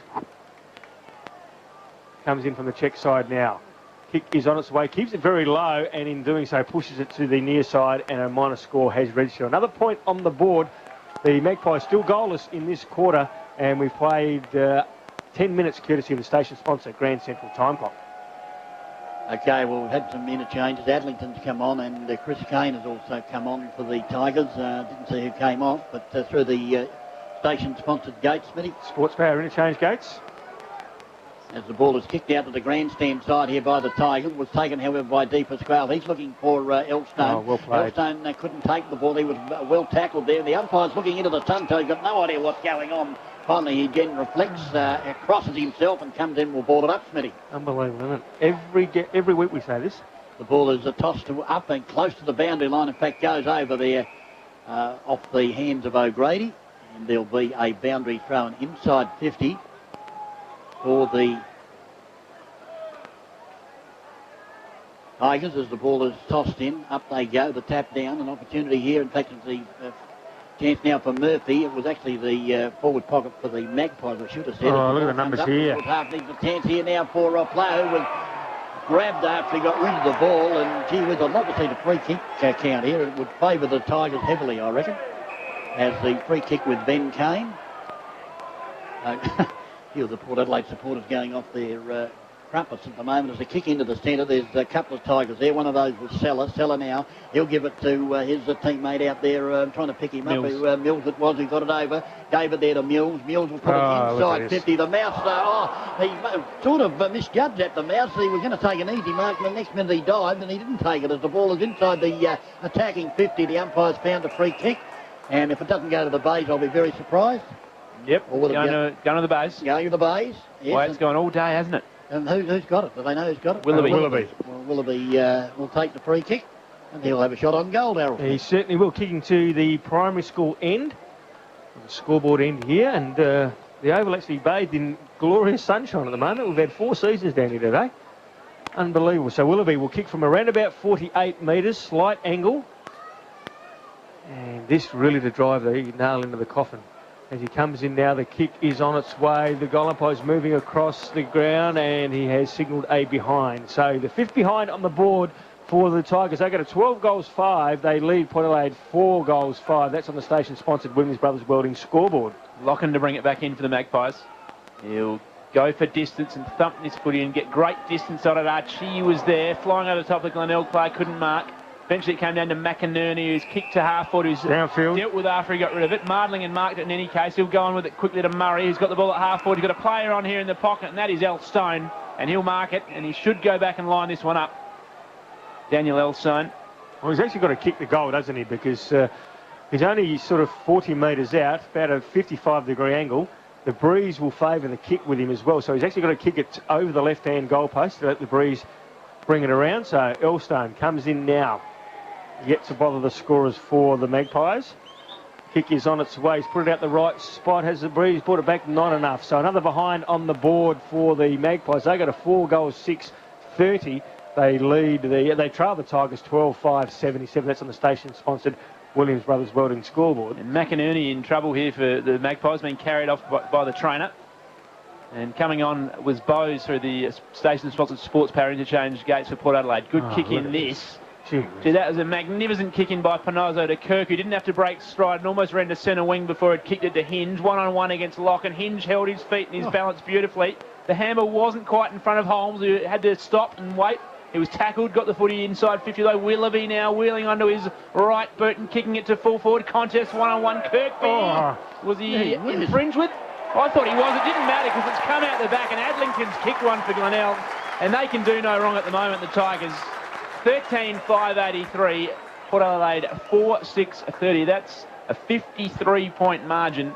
And I thought Kirkby could have got a free kick, Darryl, but it didn't matter. Yeah, it didn't matter because Archie actually put his boot out, didn't he? And he was very close to Kirkby's face, but nevertheless it came out the back to Adlington, who scored.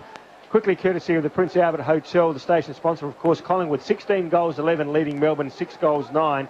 And in the SANFL, it is 13 goals, 8, 86, Central Districts 5-1. 31. And there's a station sponsor for that kick in from Luke Panozzo as well, Darren. Yeah, that's a PDK highlight, wasn't it? Ball in the centre, straight back into a pack as a hurried kick attempted there for the Magpies. It'll come up no, what's happened here? The umpire's blown the whistle, and there's been a mark taken up inside the 50 by the Tigers, and it's that man Willoughby again. I'll be honest with you, I had no idea what was happening there, but Willoughby's got the ball and he's going to kick from right on 50. Okay, so Willoughby kicking to the school end, or the southern end here of the Glenelg Oval, where it's just been all the Tigers today, and you could just about say the season 2009 is over for Port Adelaide as Willoughby comes in, and the kick is on its way. He's taken it with the breeze, but the breeze has got hold of it, and it's gone right across. No, it's actually stayed in, and now he's actually been walked over for a behind. So another behind on the board, 13 goals, 684, Port Adelaide 4 goals, 630. Lochan brought it into Di Pasquale. He's going to bring it further afield, and mark taken by Dolling. Dolling will go over the top, finds Murray. Murray on the left boot now will centre it, but it's a poor kick coming across in front, and taking the mark for the Tigers is Ben Kane.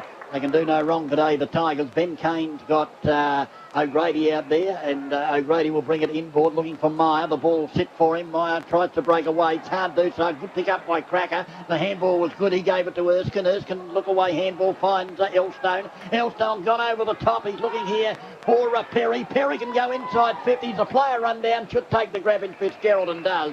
And Fitzgerald will go back and kick from about 25 to 30 metres from goal, and should kick the goal. He should. I don't think Mark Micken will be too overly upset by that play, because the Tiger forwards, the Tiger defence had all run backwards and were running up the ground, but then Fitzgerald actually hung back there, and there was a turnover, and it was costly, and that's how Fitzgerald's got the ball. It was just badly executed by the Tigers players in that sense. So Fitzgerald now has kicked one for the day so far, and could become the only notable goal scorer for the Magpies as he comes in now from 30 metres out. And the kick is on its way, and he's kicked truly. He's got his second, and Port Adelaide have got their fifth. They got a 5 goals, 636, still trailing 13-6-84. That is on the station-sponsored Williams Brothers Welding scoreboard. And very interesting to note, guys, before we, for the first half, who was sitting right in front of us? Former Port Adelaide player, Darren Mead. Okay.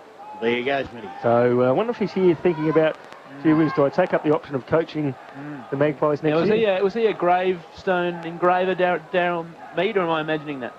I don't know. I don't know, mate. Definitely Port Adelaide's season is not that I know, about to enter the grave. You'd think at the moment they're 8 goals down as Micklejohn won that hit down. Murray was slung off the foot. He had to get a free kick. Umpire Medlin saw that one. He hadn't been their worst player either, Murray, has he? No, he's had plenty of the footy. Commitment a few minutes ago was brilliant when he ran back into the pocket and took a grab. The kick to half forward, Bowes has given one away, and Meyer's going to get it.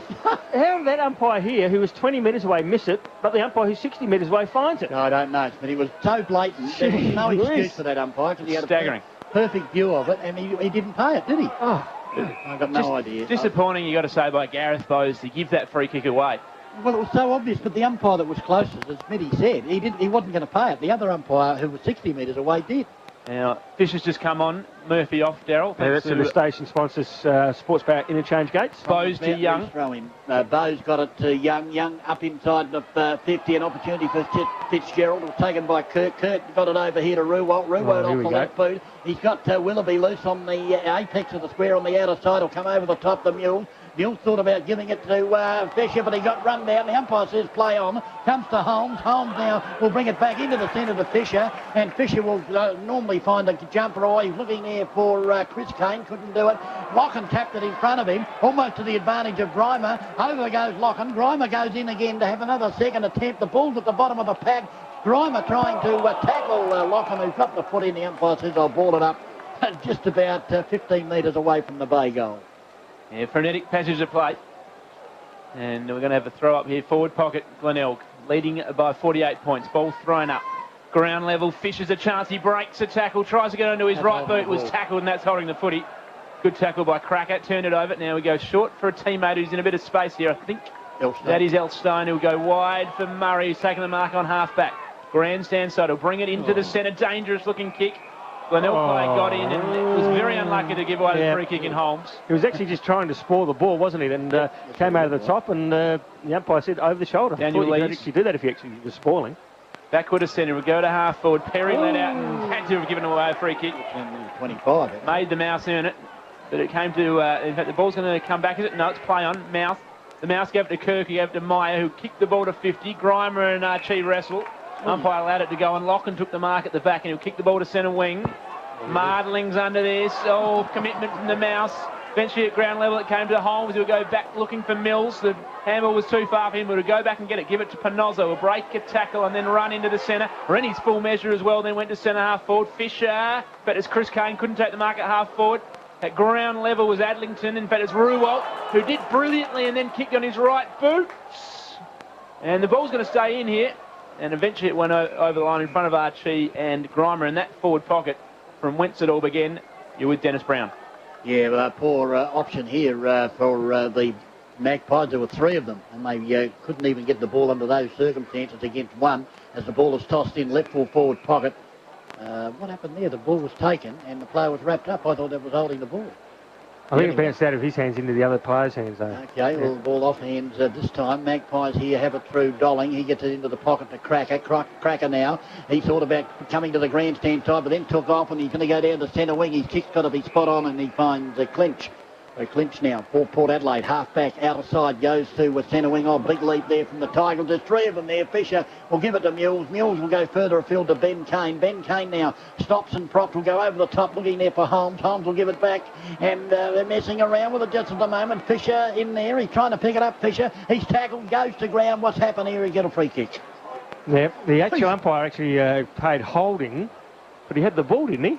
He had the ball. Well, he might have taken him forward. Anyway, Fisher now will come inside 50. The ball will bounce in front of Grimer. Archie got rid of Grimer with a push in the shoulder and ends up with Locken. He's been a reasonable player too, and Locken goes short. And he's found Bowes. Bowes' kick is an absolute B-grade Crocker. Barry Crocker indeed. Ends up with Mules. Mules' kick is even worse, but it's going to bounce in front of Rewalt. Rewalt gave it to the Mouse. The Mouse back with got hammered as he kicked it off the left boot, and it's going to be marked inside 50 by Holmes. Couple of station sponsors there, Smitty. Yeah, certainly station sponsors. The whole passage of that play was pretty ordinary, and that's a station sponsor, Smithfield Crash Clanger.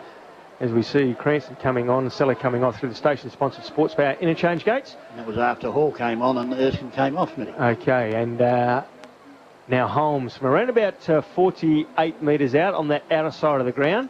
Comes in now, the kick is on its way. It's going to be a heavy ball and it's going to go to the, not even make a distance, but taking a mark there is Rewalt. Adlington. Sorry, boy. Okay, so Adlington right up against the point post has taken a mark, so... He's played a good game today, this young fella, Daryl. He's been all right. He's already kicked a goal, so he's going to try the reverse screw. Comes in now, goes on the left foot, hooks it around. The umpire says, no, too far across the goals for a minor score. So 13 goals, 7, 85. That is Glenelg. They are leading Port Adelaide 5-6, 36. That's on the station-sponsored Williams Brothers Welding scoreboard. And they're doing all the attacking despite kicking into a slight breeze as Cracker's got the footy. He'll kick the ball long and precisely to Archie. That was a magnificent kick. Archie marked on half-back, went to Murray, whose kick will land in the centre. Mardling went in hard for the Magpies, couldn't gather it. Cranston couldn't, got it back to Pinozzo. He fed it back to Benny Mules, who's got Willoughby working for him on the wing. Centre grandstand side, Willoughby will go back on his right foot and look for Fisher, who's got the footy about 2 kicks from goal. He'll go wide to Pinozzo, who can run to about 75 and then thump them inside 50. Kirkby's a chance here, but going across in front of him was Archie. He couldn't mark it. Ground level, gathering was Ty Allen on his right foot. He loves a goal. Does Ty Allen? Has he got one? No. Not quite. Just to the far side there, and Backwell rushed it through for a behind. He actually knew as soon as he kicked it too, Ty Allen, because he was actually shaking his head, so he knew straight away that wasn't going to be the right kick. Yep, he's a magnificent player, but probably not the most polished of the midfielders going around, DB. No, he's not, as the ball is kicked out by Cracker, thumped away by Adlington over the boundary line for the Tigers, or a boundary throw in left half forward flank out of side. The boundary umpire's going to toss it back in. Kieran Hall up against Cranston. In front was Cranston, was being manhandled by Hall, I thought. The umpire said that's okay, and there'll be a ball up about 60 metres away from the Bay goal. Got this game completely in the box. 13-8, 86 to 5-6, 36 on the station-sponsored scoreboard, which is the Williams Brothers Welding scoreboard. As the ball is at centre wing, it's going to come here, taken by Elstone. Elstone's handball looking there. Well, that in the back certainly looked here for the Pies, but the umpire didn't pay it. They've missed a few today, the umpires, haven't they? Gee whiz, that was pretty blatant. The umpire was about 10 metres away from it, had a perfect view, but didn't pay it. The player going for the ball got absolutely buried into the ground. As now the Magpies emerge with the footy. Chance here now for Dolling. Dolling will go bang, and dropped by Fitzgerald. Should have taken that one. Finally, he went for a handball. It's been intercepted by the Tigers. They're away as the ball comes up here to Backwell at centre wing. Backwell have a bounce. Fitzgerald chasing, but he won't get within Kelly of the Mouse, who bombs it up towards half forward. Up they fly. The tap down there by Hinge, but the whistle has gone. Free kick to Hinge, Locken. Hinge against Locken for in the back. In the back. Okay, so Hinge now will go into the pocket, out in front. The mark has been taken by Grimer, and Grimer will kick from the right forward pocket, right in front of the snouts, Louts. They certainly enjoy the goal. Grimer. Been well held today by Archie, but just starting to come into it now. Has kicked a goal already. It's Grimer in this quarter, so now he's going back for his second, so probably on the three-quarter time side too. So the Todd Grimer will kick from around about 40 metres out. Difficult angle, right in front of the hill here at Glenelg Oval. Comes in now, and it's a station sponsor, Smithfield Crash Clanger, out on the full. So no change to the score here at three-quarter time. It is Glenelg 13 goals, 8, 86. They are leading by 50 points over the Tigers, over Port Adelaide, who are 5-6, 36. So in that quarter, the Glenelg side added 3 goals, 5, whereas the Port Adelaide side could manage just 1 goal, 4. So again, the quarter was won by the Tigers. It's unbelievable. Yep, they had 74 in the first quarter, 50 in the second, and 38 in the third. So they're actually going backwards with the handballs, but gee whiz, just caught a glimpse of Mark Micken going into the coaching box, and he looked very content. As he would. The umpire holds the ball aloft to start the final quarter. If you've just tuned in, it's the Bays by 50 points. So from that centre bounce down or ball up, it was taken momentarily by Allen. He lost the footy. Comes up to half forward here, though, taken by Hall. Hall got it over to Perry for the Pies. He'll bring a handball out towards the grandstand side, taken by Summerton. Summerton's looked up. There's a couple of Magpies out there at half forward inside 50. One of those is Nathan Cracker. We know he's a good kick for goal, but he's kicking into this breeze, which is a bit choppy, looking at that windsocket Daryl Smith. Yeah, it certainly is, and tell you what, he's got a fair-sized pair of shorts on him, as Nathan Cracker. I think he borrowed them off of Jack Juniper. Yeah, that's right. So Nathan Cracker from just inside 50 metres, kicking to the primary school end. We know he's a very good kick on the run when he's playing in the AFL. How's his goal-kicking prowess? He's actually kicked 1 so far today. And that was a set shot that went straight through the high diddle. Yeah, so he's going to kick from around about 48 metres. Comes in now, the kick is on its way. Has it got the distance? No, it actually hasn't made the distance, and it's been punched through for a minor score. So first score in the final quarter goes to Port Adelaide. It is a minor one. They go to 5-7 to 37. They trail Glenelg 13-8 86. That's on the station-sponsored Williams Brothers Welding scoreboard. And just as he kicked it, I looked at the wind socket and it was parallel with the ground, which suggests to me that the wind just blew up as he kicked it. And he's kicking right into the teeth of it as well, wasn't he? As Panozzo brings it back in for the Bays, you lead by 49 points. Got good distance on the kick out towards the outer side. Kirk with some hands in the back. He saw it. The umpires spotted that one. Good umpiring. And Perry will get a free kick. He was in perfect position to see it. I mean, it's not all that hard. Yep. When there's three of you out there. So Perry can load up here and thump them inside 50. He's about 78. He'll kick into the teeth of the breeze again. He'll play on now on his right boot and kick the centre half forward. Gives a good look to Ty Allen. Well done by Elstone to make a contest. Clinch gathered the ball at ground level. Spun a handball out to Perkins. They got it back to Summerton on that occasion. He went inside 50 looking for Erskine. The spoil was good though. Clinch at ground level. Got it for the Maggies. Now Young tried to get a handball in the direction of Micklejohn. Umpire said Young was... No, it's coming back to Clinch, I think. Is it to Clinch or is it to Young? No, Clinch. Well, Young's got his hand up, but I reckon it's got to go to Clinch, yeah. Yep. And he must have been held on without the footy. Yep. And Clinch will go short. What's happened here? No, the umpire's going to bring it back. So Clinch is going to take the kick from just inside 50 metres. He's going to kick from around about 48 metres out, kicking to the primary school end. He's been a quiet player today as Clinch. So umpire, he's played on this time. Gives it to Elstone. Elstone goes in long, and that's a station sponsor, Smithfield Crash Clanger, because it's gone straight down the hands of the Mouse. Okay, so the Bays will bring it off the boot of the Mouse, and what do you reckon he's done? He's almost done what Elstone did, and a station sponsor, Smitty. Smithfield Crash Clanger. Because he put it straight down the throat of Summerton, who goes into the pocket, taken by Martley. Martley can virtually run into the open goal and has kicked a goal for the Pies. That's only their sixth, mind you. They're 6-7-43. And Glenelg are 13-8-86 on the station-sponsored scoreboard, which is the Williams Brothers Welding scoreboard. And the station-sponsored Grand Central Time Clock says we played 5 minutes of this final quarter, I should say. And it's the first time that Port Adelaide have kicked the first goal of the quarter. And they need about another 5 of them in a hurry. There's 7 goals down still. All back in the centre. They're kicking into the breeze. As umpire Medlin will throw this footy up. Pretty boggy centre square area. We know Micklejohn's got hands on it on the majority of the occasions, but Erskine, I think, has gone to the ruck. No, it is Micklejohn. Ty Allen got it off hands. Better handball in the direction of Ruwa, who did brilliantly to pick that ball up and then get it back to Backwell. He'll kick him inside 50. Good effort by Willoughby. He didn't quite bring the mark down. Lochan was in there as well, and the ball's been wrapped up here 40 metres around from the Bay goal. Yeah, it was a good effort by Willoughby. He actually dived at it and actually fell out when he actually hit the ground, so... Great effort. He's played a great game today, Josh Willoughby. 3 goals and a lot of other good things. He's now got the footy again. This time he was tackled. Ball held to him again. Didn't really move there. So 30 metres around still from the Glenelg goal. Yeah, he has played a great game, Willoughby.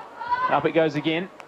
Murphy went in for the Glenelg side. Eventually gathered it. Tried to break a tackle. Got a handball to Seller. Seller's handball. Didn't find a teammate. Chance for Port Adelaide now on the rebound with Murray.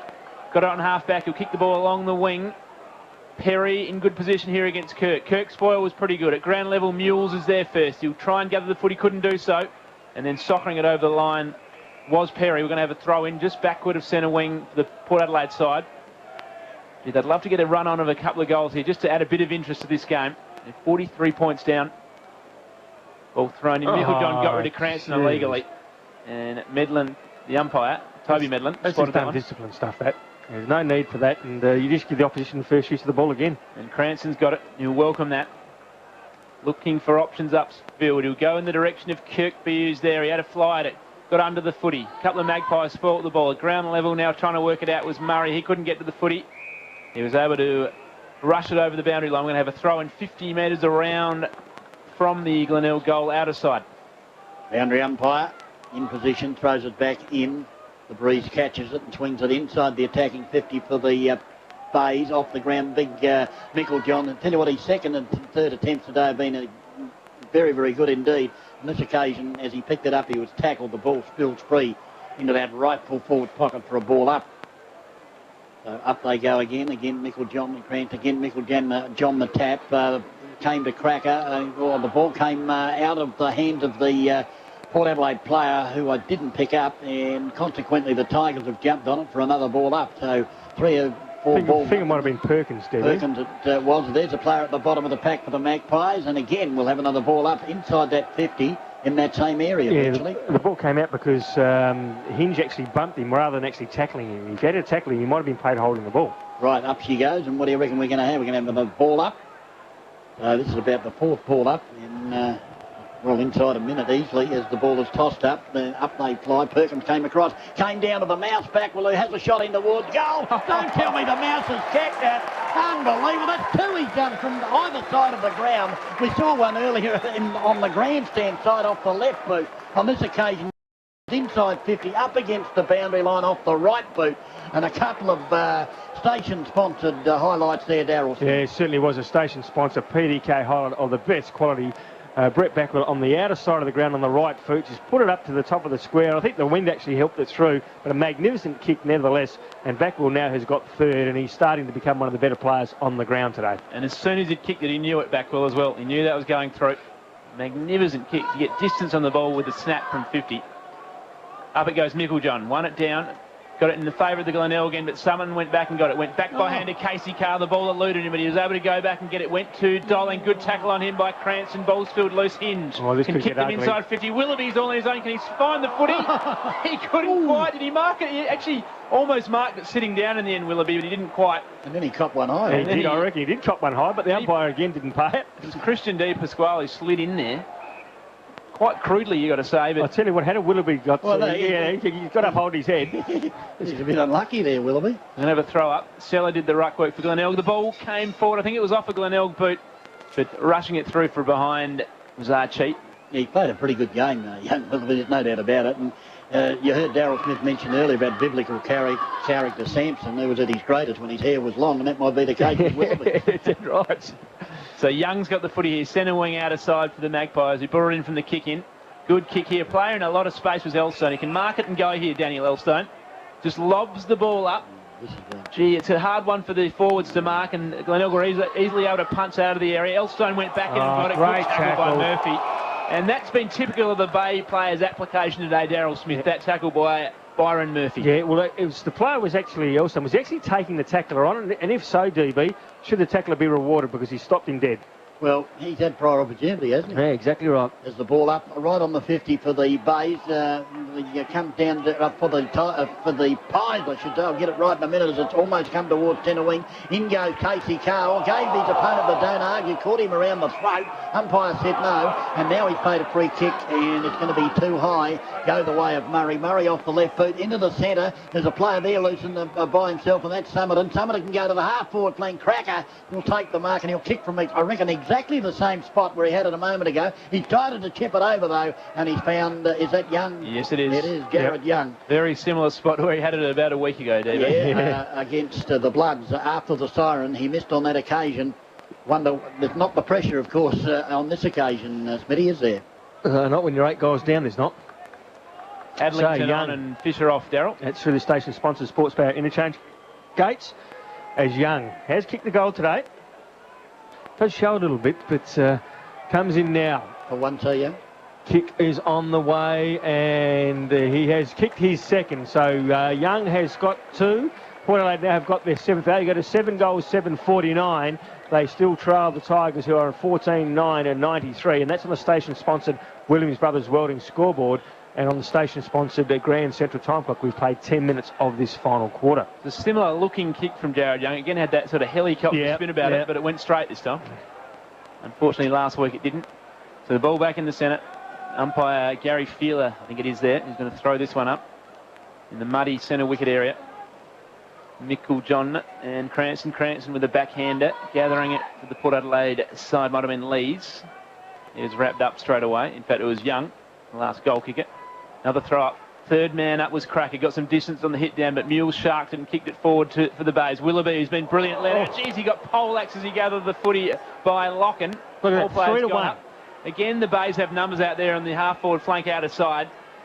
And Murphy was one of those players. Willoughby was another, and I think Kirk out there as well. Numbers to the ball again for Glenelg as the ball's thrown up here. A lot of players around the footy again. We're going to have another throw-up, I reckon, here. Yep, footy. No way it can come out of that. Almost like a rugby scrum on top of that ball. 70 metres around for the Bay goal. Bit of a push and shove here. Locken and Ruwalt. Umpire threw the ball up. Play went on. Murray went back and got it for Port Adelaide. Got a kick out of the defensive area to the centre. who'll fly here. Judging it well at the back was Ben Kane.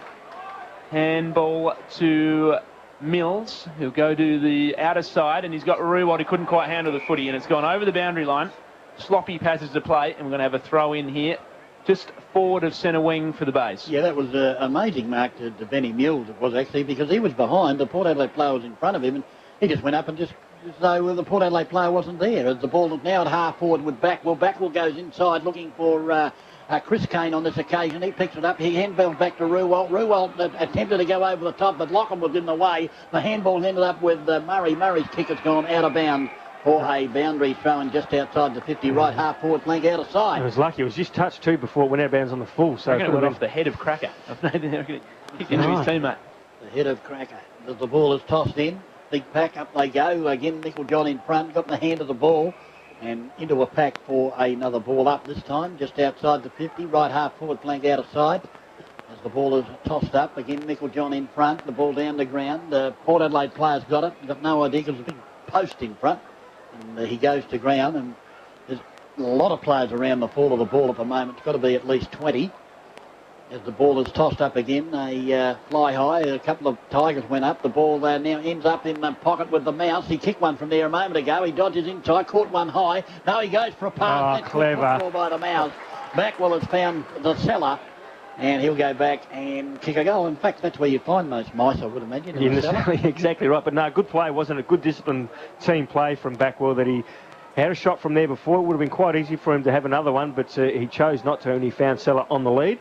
As we see Kane coming on through the station-sponsored Sports Power interchange gates. That's Chris Kane. And Chris Kane, yep. And they didn't quite pick who came off. Kirkby came off, and in comes Backwell's coming off.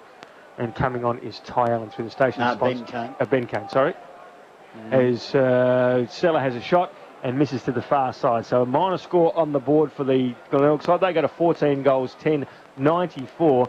They lead Port Adelaide 7-7-49. That's on the station-sponsored Williams Brothers Welding scoreboard.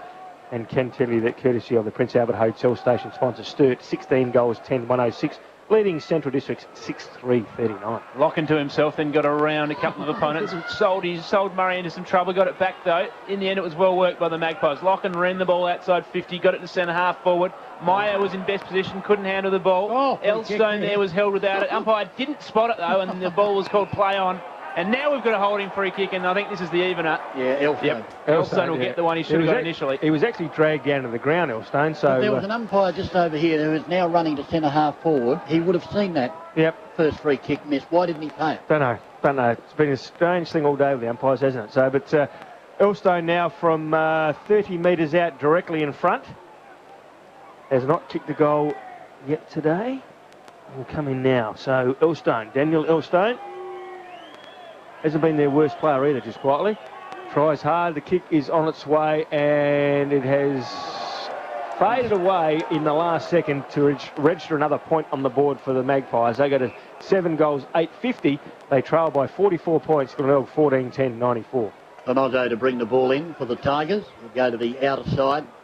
A beautiful kick. Clears the 50-metre arc by about 15 metres. It's taken there by Meyer. It was a good grab by Meyer too. He goes looking for Hinge. Hinge in front. Couldn't hang on to it long enough. Free kick. Free kick coming back. The bay of Hinge against Lockham. Yeah, that kick was a station sponsor. PDK highlight. That kick was centimetre perfect to Meyer. Wasn't it? As Hinge will bring it now to the centre wing position, forward to centre wing, taken by Mule.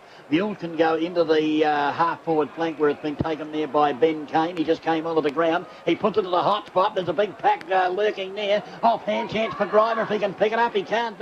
And Port Adelaide pick it up though, and coming out strongly there was Elstone. He got it over there to Perkins, and Perkins will chip it in.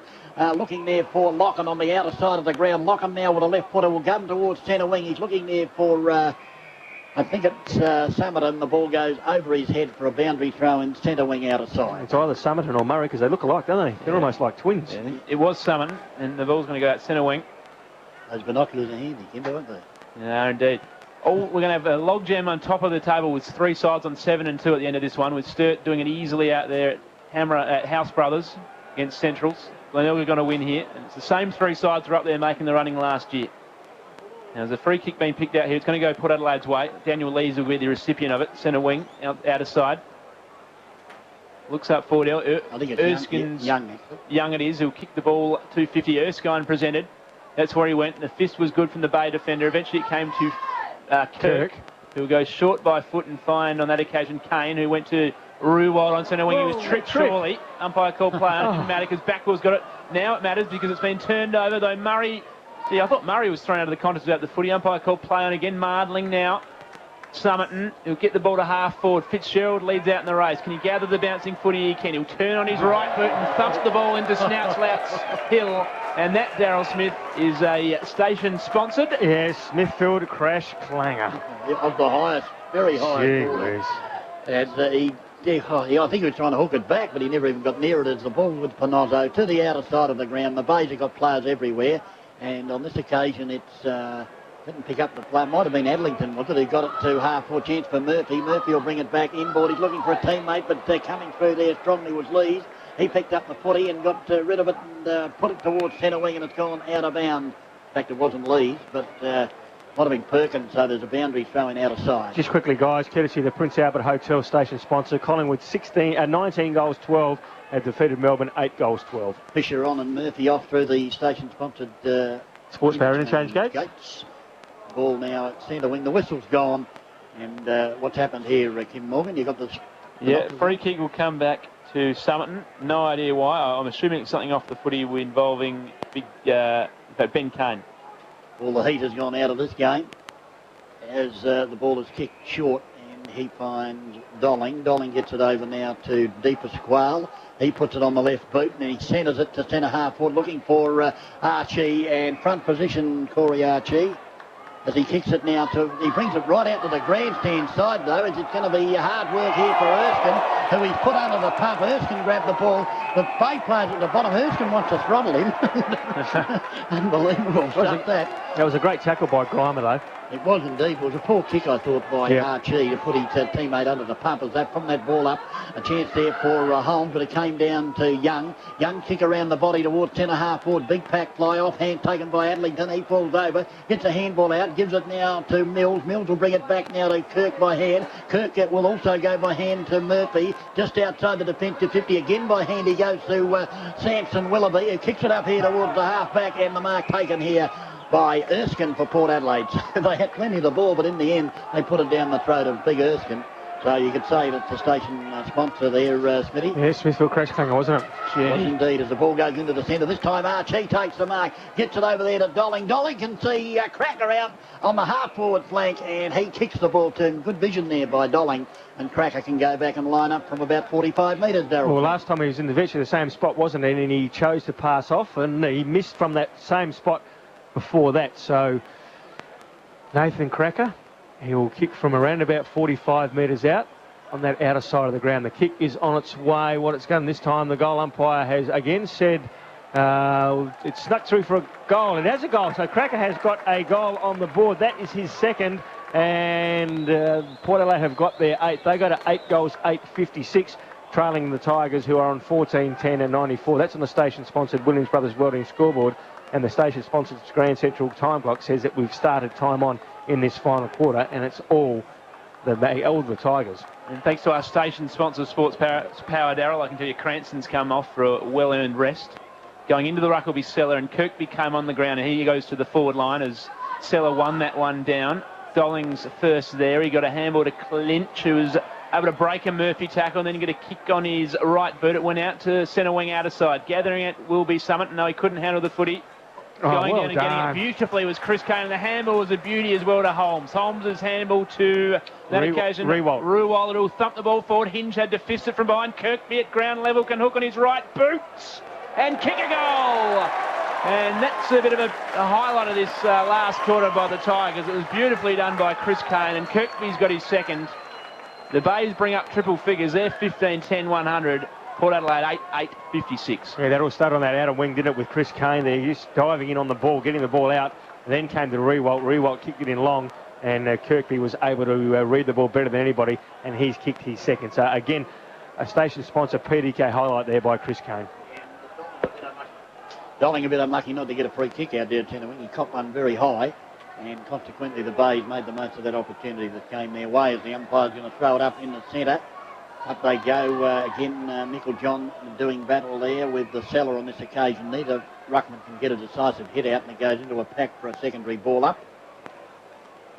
Almost into time on. In fact, we are into time on, as Daryl Smith said, I think, from memory, as the ball goes up. Michael John with a big pump now. That's a clever pump as it comes up towards the attacking side of the square for the Pies. The Bays are there in number, but coming through and doing a great job is Murray to force the ball off the ground, but it beats him out over the boundary line. Then he may have copped one high after he left the arena, and the umpire said throw it in. Courtesy of the Prince Albert Hotel station sponsor, Sturt, 18 goals, 10, 118. Centrals, 6 goals, 3, 39. They go. Michael John taps it out the back. He was looking there for Dolling, but it was finally picked up by Ben Kane. He got a Panozzo with a sweeping handball. Panozzo. He gave it there to Ruwalt. They're running the Bays. They're on that half-back flank with Kirk. Kirk can go to centre wing looking for Chris Kane. The ball bounces in front of him. He tries a bit of circus trick there to keep the ball in play, but unfortunately it's only a 3-ring circus and he ran out of circles. And there'll be a boundary throw in centre wing out of side. Well, at this stage, the Port Adelaide side have led Glenelg in this quarter. They've kicked 3 goals, 2, and Tigers have managed to kick 2 goals, 2. It's been largely devoid of highlights this last quarter. Sting well and truly gone out of it. Now we're going to see a free kick here after the ball up had been blown, and Summerton's obviously dealt with afterwards, so he'll get a free kick centre wing. Mardling provides a lead. He'll ignore that one. He'll come. It looked like he'll give ground here and go to half back. The kick had to be spot on. And Hall eventually gathered the footy. Gee, that was risky stuff by Summerton. Hall's kick went into the centre of Glenelg Stadium. Gathering it was Byron Murphy. He's got a player all by himself in the goal square. That's Grimer. He marks it. And he kicks it. Goal to the Tigers. They're 16th. A 50-point lead restored. 16-10, 106. Port Adelaide 8-56, and that's on the Daryl. That's on the station-sponsored Williams Brothers Welding scoreboard. Grimer's got 2. A great tackle on the ball from Murphy, wasn't it? That was just fantastic to see. Comes through, saw that Grimer had gone back into the goal square and kicked truly, and Grimer finishes with his 2nd goal. Yeah, but the only reason that happened for Murphy was a very poor turnover by the Pies. I mean, they had players everywhere, and the kick just missed its target by about 5 or 10 metres as the ball is in the centre. Up they go. The tap down by Stella, intercepted by Murray. He got it to Summerton. Summerton handballs out wide, looking there for Clinch. He goes inboard, gives it back to Murray. Murray kicks it into the man. It'll come back to Murray on the rebound. He tries to get through. He did get through, but then he lost the footy. Tried to tap it back to Dolling. Dolling goes with a handball out, looking for Clinch, who's on the half-forward flank. Clinch will go back inboard, gives it there to Young. Young with a sweeping handball to Mardling. Mardling to Elstone. Elstone around the body with a comeback with the breeze, the bounce. No, it's going to be marked by Captain Kirk on the last line of defence of the Enterprise Starship, and we'll kick it out here to the half-back flank. An easy mark taken by Meyer. Meyer on half-back. Played a good game as well. Port Power rookie-listed player. Came across in Richmond this year. Kick to centre wing. Michael John had won the footy, but he kicked it straight into the man on the mark, which was Fisher. Now Casey Carr's got the footy. Backward to centre wing for Port Adelaide. Another turnover by the Bays this time. Dolling now got it. Give it to Elstone. Elstone to Summerton, who can use and assess it here from 70 metres. What does he do? He'll go short to Fitzgerald. Good kick. He had time there, Summerton. He summed it up well. Fitzgerald's now got the ball. He's looking at his options, but I think he'll go back and decide to have a shot here from around about just inside 50. Yeah, he's going to kick from around about 48 metres, kicking to the primary school end here of Glenelg Oval. And Fitzgerald so far has kicked 2. We're saying that Port Adelaide do lack multiple goal scorers, and he's really got to take that next step to be one of those multiple goal scorers, as Fitzgerald. Only needs to kick a point, and then we'll give the Bays the quarter, the Pies the quarter. Okay, in he comes now. The kick is on its way, and he has kicked a minor score. So another point on the board. They go to 8 goals, 9. 57, they lead the Tigers 16-10, 106 by 49 points. That is the Tigers lead by 49 points. So Meyer will do the kicking duties. Assesses his options, goes long, good looking kick. It got over Summerton, just allowed Panozzo to run onto it. He can sweep a handball to Backwell on centre wing. Backwell will have a bounce, can almost have a second, but to elect to kick it to centre half forward. Going back and almost taking a good mark, Mules couldn't quite. Ground level, the Port Adelaide player was tackled, and the footy was deemed to be held to him. Seen a lot of that today, Daryl. The tackling inside their forward area for Glenelg has been very, very good. Mark Mecken to be absolutely wrapped with his forwards, the way they actually fight and hard for the ball and keep it in there. Ben Kane, third man up in the ruck contest. Eventually it came back to him from Mules. Grimer's in the front position here. Fisher went back. In fact, it was Chris Kane. Now Hinge on his left boot. Didn't have enough hook on it. And he's got it through for a behind. Should have done more with that Hinge. He had a bit more time than what he thought there. He just snapped recklessly then. He did just rush it. It restores the 50-point lead, so we're all square in this last quarter. Glenelg, of course, leading by 50 points at three-quarter time. Oh, gee whiz, the ball's been kicked back to Lock, and he's got to pick it. Oh, that'll be a free kick to Lock, and too high. He made front position, and Grimer came over the top and buried him. He didn't need that, did he, Locken, at this stage of the game? No, and Locken's in a bit of trouble, unfortunately, as the ball's at half-back with, I think it's Big Erskine, who kicks the ball to 10 a wing. Oh, Perry, well, I don't think he expected to take the mark because there were a couple of bays in front of him, but he did, and then chips it over the top. Chance now for Elstone. Elstone's only got to go to the lead of Micklejohn, who's up there at full forward. As the siren goes to end this one side of the fair at the Bay Oval, a comfortable win to Glenelg. Tigers 16-11-107. They have defeated Port Adelaide 9-9-57.